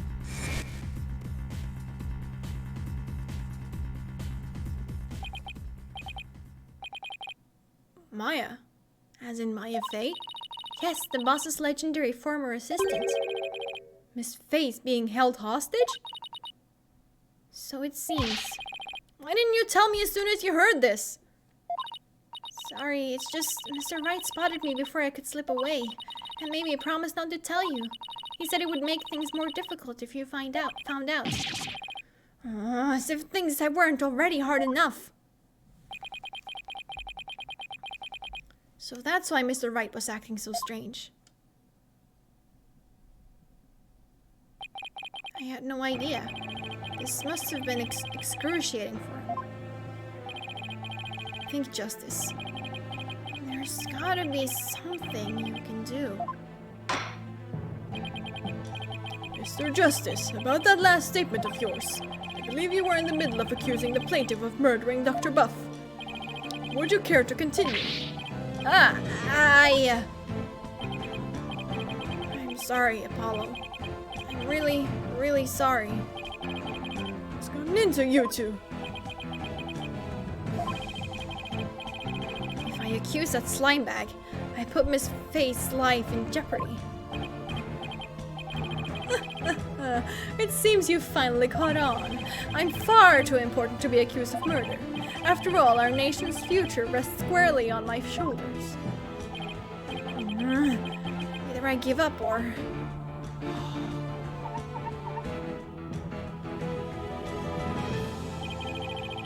Well, once I present the crystal to my patron, my victory is assured. Then one day I'll become president, and then king! I'll have every politician at my command. Now, retract your accusation. I can't kowtow to him, but the defense would... I would like to retract the previous accusations. Who? Oh. Dirk. Apollo.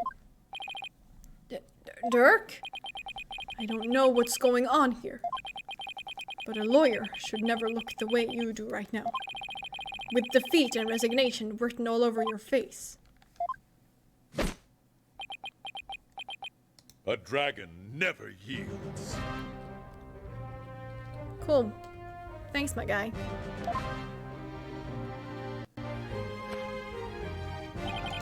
Even when wounded, a dragon bites down hard. And never lets go till its dying breath.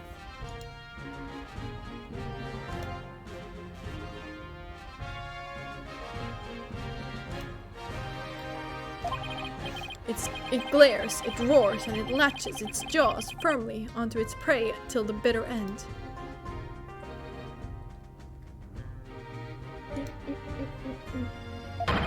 That's what lawyers do to get the truth. Dirk. A dragon never yields.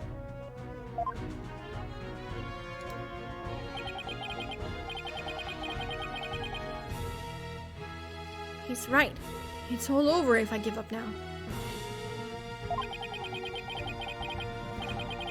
If Mr. Wright's hands are tied, it's up to me to do what must be done. There we go.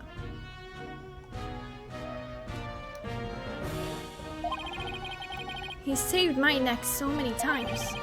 Now, it's my turn to save his.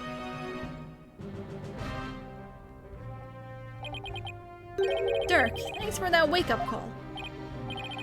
Now that's the face of a lawyer you've got there, son. Where there's a will, there's a way. I'm going to find a way to save Miss Faye. And see that justice is served. Yes, let's go! I love this part. That scumbag is holding Miss Faye hostage to ensure he gets the orb for his patron. And it seems said patron believes in the orb's legend. The thing is, the founder did appear when the orb was exposed to fire, just as legend said.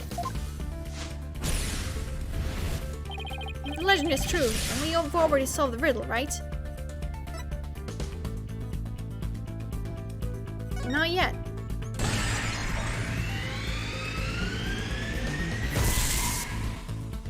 This part always gives me chills, I don't know why.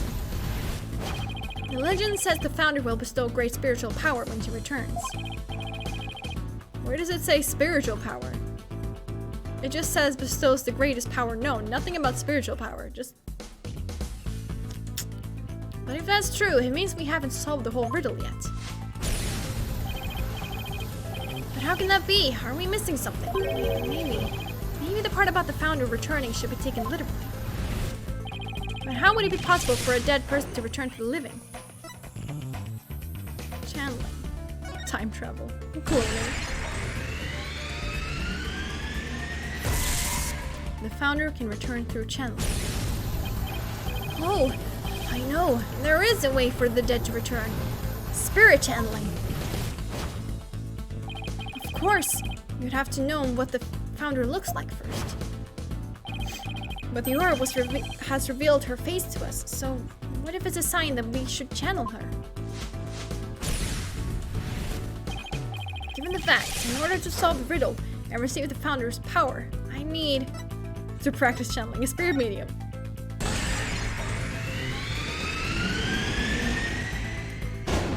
A medium is needed to obtain the power. Let's go! The ability of a medium to channel spirits is the final key to unlocking the orb's secret. That means Mr. Attition Wimperson's patron will need one too. And once that slimy politician realizes that he won't be able to lay a finger on Miss Faye...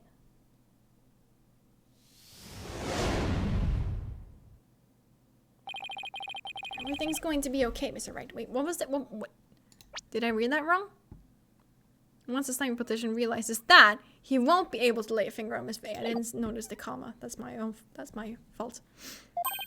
Because Mr. Politician Wimperson can't afford to harm a hair on Miss Faye's head.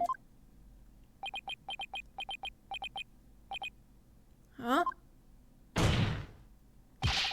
Mr. Attition Wimperson, it seems you've chosen the wrong person to take hostage. What do you mean? Your patron seeks to solve the orb's riddle, and thereby receive great spiritual power. However, only Maya Fey can truly give them what they really want. She can? What do you mean, only Maya Fey? Think about what the return of the founder really means.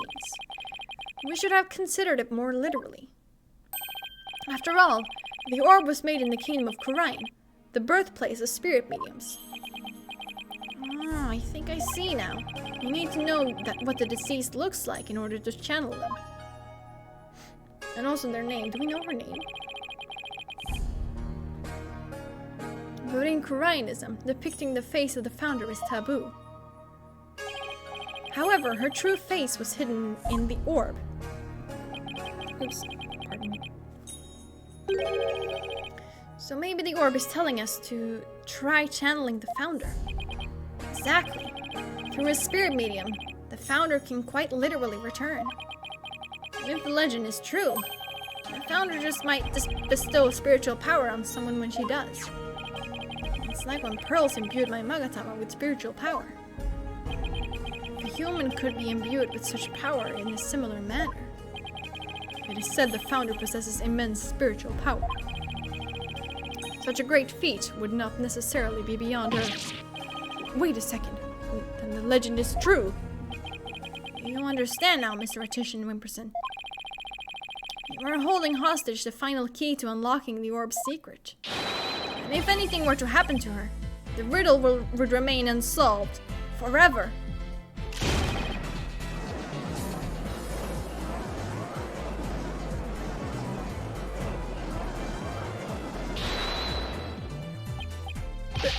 There's always Pearl Fey. I could simply ask her to help. If she wants money, I have plenty to offer. She's not the kind of person to be tempted by material gain. She certainly wouldn't help you if anything were to happen to her cousin. Or maybe you'd like to ask the Queen of Khura'in to channel the founder for you. You could, but he'd probably get executed for requesting such a thing. It's over. Now confess. You killed Dr. Buff, didn't you? It wasn't supposed to end this way. Mr. Attition Wimperson, are you admitting to committing this crime? You're my lawyer, right? Do something. It's true that I'm your lawyer, and as such, it's my job to defend you. However, defending my client isn't the only duty a lawyer has. There's something else that's equally as important. And that is finding the truth. What? Mr. Attition Wimperson, you have sought to twist the truth in the dirtiest of ways. I was complicit in your hostage taking, but in a way, I was being held hostage too. Even so, there's still hope for me to make things right. And I owe it all to you, Apollo. Mr. Wright. I can't allow a murderer to walk away scot-free. Therefore, Mr. Attition Wimperson, I must resign as your attorney. No, no, no! Does this mean I'm under arrest? No!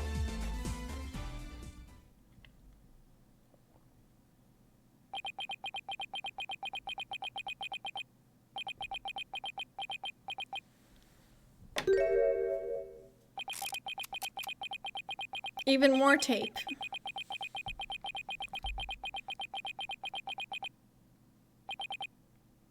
Well, I have nothing to confess. What? I said I've nothing to confess. I don't and I won't, especially not to a plebeian like you. This guy doesn't know when to give up. Besides, there is no truth to all these allegations. I mean, look at the suitcase. You wouldn't find a single print of mine on it. All that means is you wipe them off, taking care to only leave Mr. Rebels. As many a great politician has said before me, no comment. In that case, try switching things up, Apollo. Look at the situation from a different angle. Is there really nothing that points to the suitcase being dropped from up above?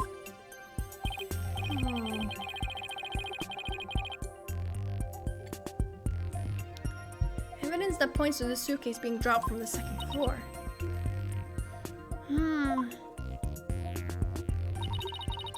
Did the killer push the suitcase from the second floor hallway over the coffee bar? That would place him right around here. Maybe, just maybe. Thought of something, Apollo? I believe this piece of evidence to be connected to the dropping of the suitcase.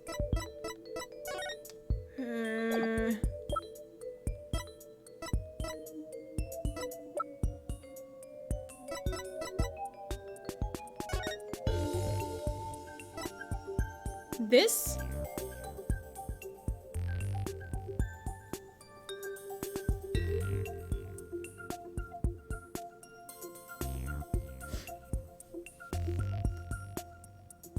Did he try to push Army at first?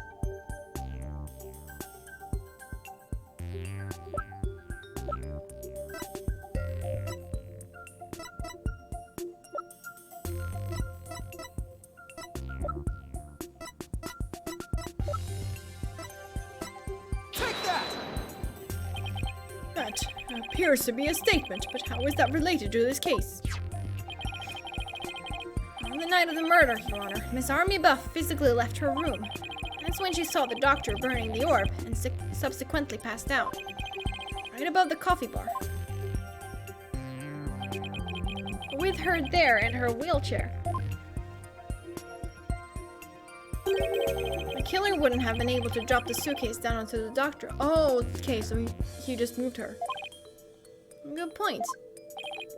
However, according to Sarge, she woke up just as someone was trying to move her in her wheelchair. Ah! And someone was pushing my wheelchair. I was so scared I beat a hasty retreat as fast as my wheels could take me. She must have been in the killer's way and had to be moved. Isn't that right, Mr. Rotation Wimperson? And if the killer had pushed the wheelchair with his bare hands, we may yet find the conclusive evidence we need. Exactly.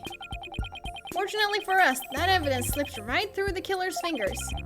If only he'd been able to hold on to it just a little tighter. But now he is neither able to discard nor alter it. Honestly, that piece of evidence wasn't even supposed to be here in this courtroom today. And yet, it looks like sometimes things do get better. But this wasn't supposed to happen. No? Well, too bad, because the evidence that sped away from you that night has come back to haunt you. Right here, at this very trial.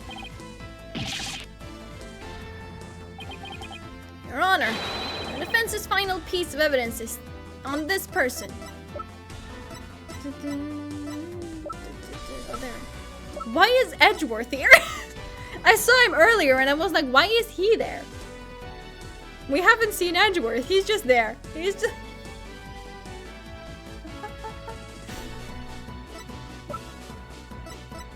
Take that! But that's... On the night of the murder, Sarge passed out. Only to come to find that someone was pushing her wheelchair. Is he even in this case? I believe he is. Yeah.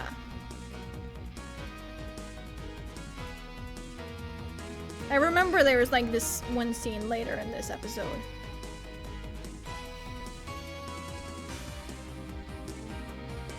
So he's not there just for no reason, but I just find it odd that he's there in like this part. Also, I guess this is like technically a spoiler, but because he's literally there, that does show that he is to make an appearance later in this episode. That's when she fled back into her room. She didn't physically see a single soul after that. Not until Athena drew her out through that therapy session, that is.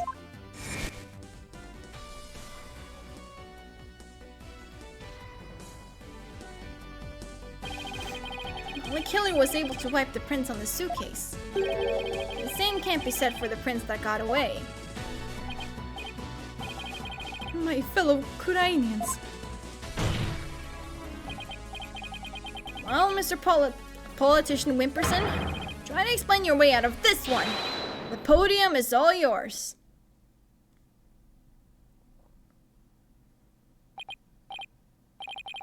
Politician, savior of Kurain. I am not a crook. My political career, it can't end like this. I'm destined for great things. Something's wrong. This isn't real. It's a dream. No, a nightmare. Huh? Wait, really? Ah! Whoa, no way! Banzai! Banzai! Banzai! Arrested on murder charges and stripped of his college program. No, please. Wait!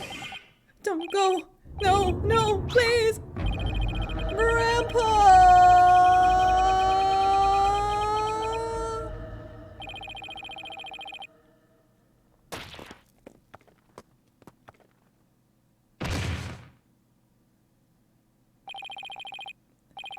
Mr. Artisan Wimperson, are you alright?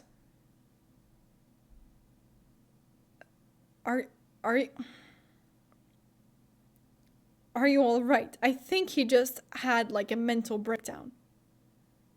Like not like a breakdown like the other people. He literally had a mental breakdown. Like what the fuck?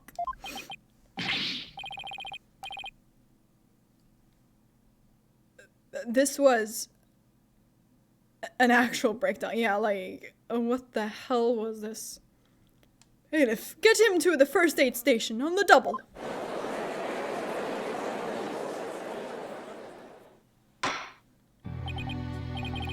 Well, this was yet another unexpected turn of events. In light of everything that's been revealed, it seems the relic is indeed the Founder's Orb. And it seems Mr. Politician Wimperson can be considered a suspect in Dr. Buff's murder. Apollo, I want to thank you for everything. Thanks to you, I didn't have to keep bending the truth. I don't know what I would have done without you. Don't mention it. You were amazing today, Apollo. Oh, I couldn't have done it without Dirk.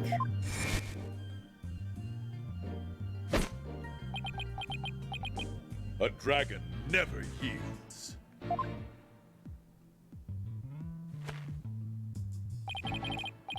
Even when wounded, the dragon bites down hard and never lets go till its dying breath. It glares, it roars, and it latches its jaws firmly onto its prey till the bitter end. That's what lawyers do, whatever. A dragon never yields. Every lawyer should take that to heart. As it seems both sides have no further objections, would Dirk Sadmati please take the stand?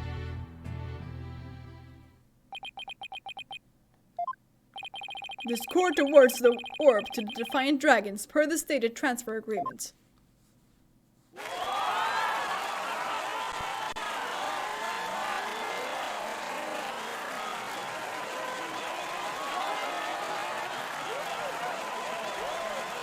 Yay, we won!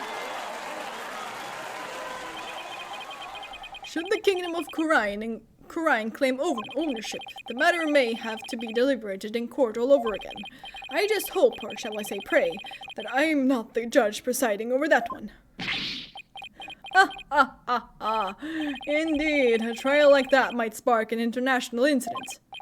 Still, there are bigger and more momentous things astir in the air. Revolution. Dirk's really serious about this. This court is adjourned.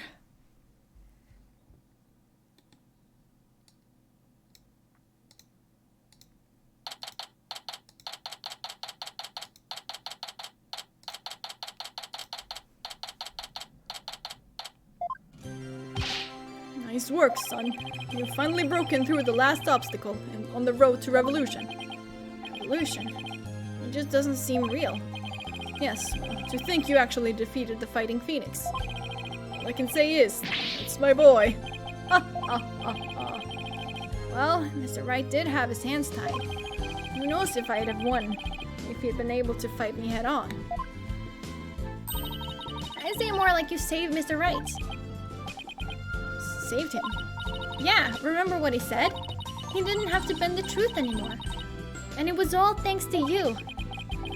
I don't know about that. Still, I guess it is kind of nice to be appreciated. Mr. Dirk, now that the Holy Mother's face has been revealed, are you going to have a spirit medium try channeling her? I, for one, would love to see the return of the legendary founder. Yeah, just think about it. Being able to speak to someone right out of the history books. Unfortunately, it's not that easy. What? Why? A face isn't enough. You also need the true name of the one you're attempting to channel. Yeah, that's what I was thinking. Oh, right. Pearl mentioned something like that. The founder's true name is only known to the priestess who has been crowned queen. In short, the only living person who knows it is the current queen of Kurine, Garin.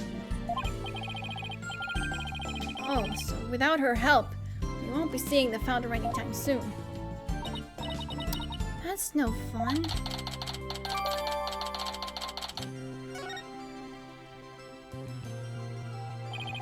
So, Dirk, what will you do now? First, I'll start by tracing the route by which the orb came into Dr. Buff's hands, since we now know it was politician that had asked the doctor to study it. Isn't he the one who stole it? No, a political nobody like him couldn't get anywhere near the orb, let alone steal it. He must have had inside help. My money is on someone connected to the royal family. Alright, you said something to that effect back in the cave. Whoever it may be, we need to expose their dirty scheme to the light of day. Well, I'm sure Mr. Wright has plenty of information, courtesy of his dirty client. He might be able to shed some light on this. Private Justice. That was fine work you did at the trial today. You did your sergeant proud. I got you, Sarge. It took real courage to leave your room like that. It's all thanks to you and Courtwoman Sykes. With my siege defense over, I can finally sally forth. But the battle's only just begun. One for me, and me alone to fight. To lose your mother, and then your father. What a terrible thing to endure. Yeah, being wheelchair-bound doesn't help. Private Justice. I've been thinking. It's about time I stood on my own 2 feet. After all, I no longer have Papa to cuddle me. I'm afraid I don't follow. Take a good look, soldier. This is one small step for man, and one giant leap for me. Hold my drone for you, would you, Private Justice? Yes, sir. What is she up to?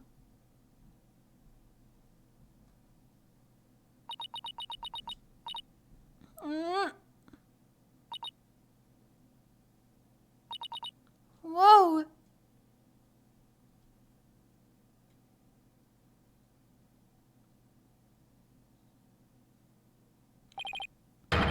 She's standing! What's this? Sarge, you mean your legs? There. The doctor told me I was ready to walk again months ago.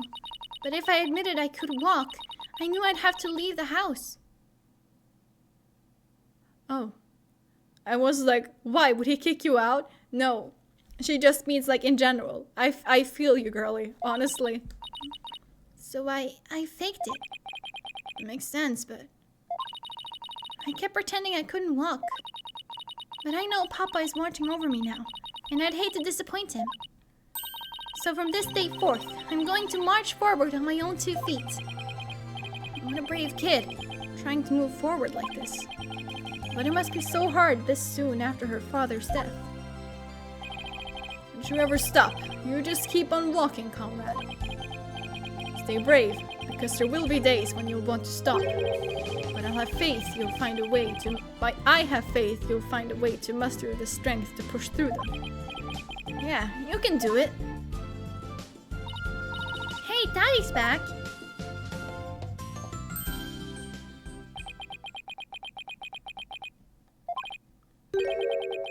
Mr. Wright, what's the look on his face for? Oh, Apollo. Is everything alright with Miss Faye? She's safe. For now. Well then, we better go save her, quick! Where is she anyway? I'm afraid I have some bad news. Huh? Maya's not here in the States. She's still in Kurine. And she's still being held hostage by the mastermind behind this whole thing. Mastermind? That's right. Politician Wimperson was nothing more than a pawn. Maya's true abductor is in the kingdom of Kurine. What? I don't understand, Mr. Wright. What in the world is going on over there?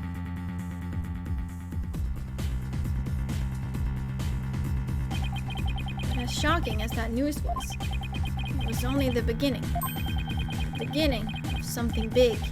Big enough to shake Kurine to its very core. Revolution. It was being swept up in a mighty wave that nothing could stop. Of course, at the time, I had no idea what the days ahead had in store for us. To be continued, yeah. God, that was almost 4 hours. I'm really tired.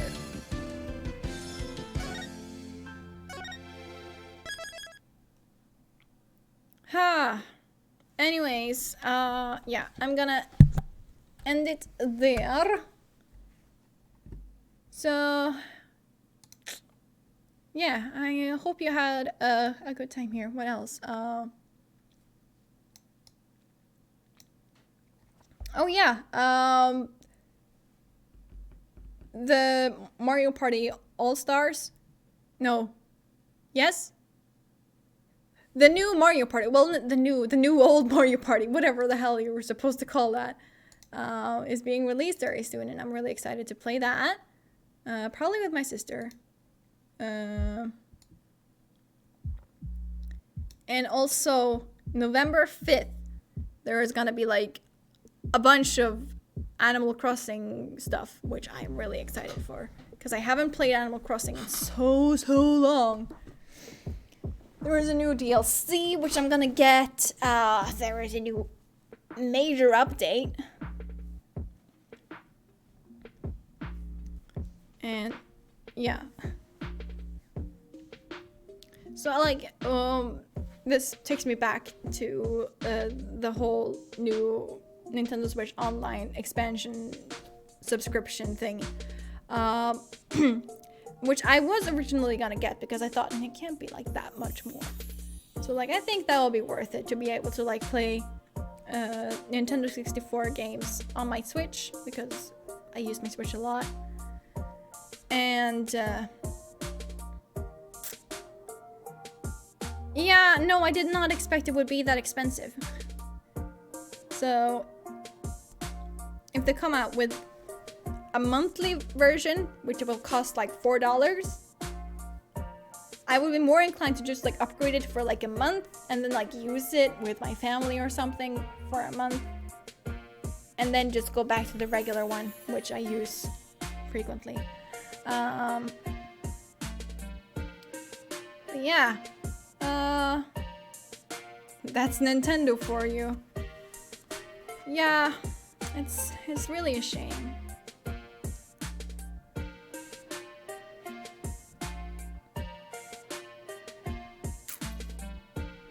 Oh yeah, by the way, this remix that I have playing right now, I got my brother to make it. I already said this earlier in the stream, but you weren't here then. So my brother made this. I messaged him around the time when I was playing Right from the Ashes or whatever in the first game. because, you know, they keep playing the Blue Badgers jingle like several times throughout that one court scene, whatever, where you just watch fucking Mike Meekins getting decked over and over and over again.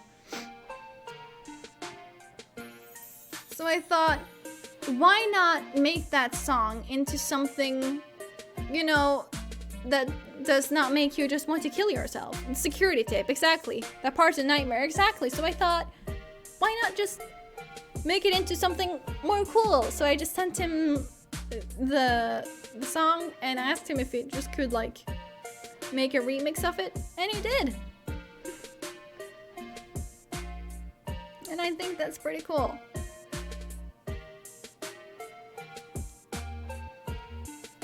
Yeah, I'm really fucking tired. I'm gonna take a nap, I think.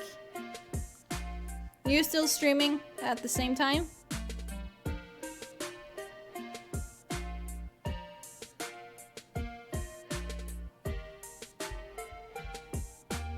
Oh wait, actually that reminds me. He has a Spotify. But around the same time, cool, then I can take a nap until like 1 a.m. I can take a nap until like 1 a.m. and that should be good to go.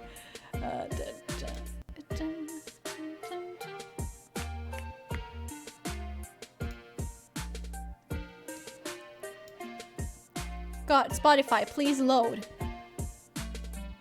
Oh my god, you're so slow.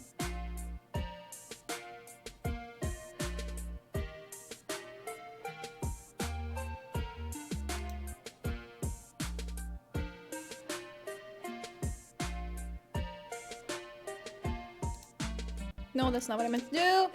Stop, stop, stop, stop, stop.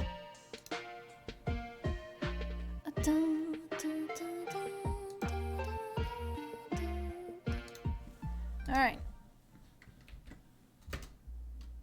This is his Spotify link, so if you just like want to listen to his music, which is not really like this, yeah,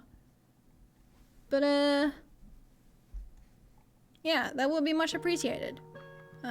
This is not by my brother, this song here. But yeah, next stream will be on Tuesday, unless I change my mind or something.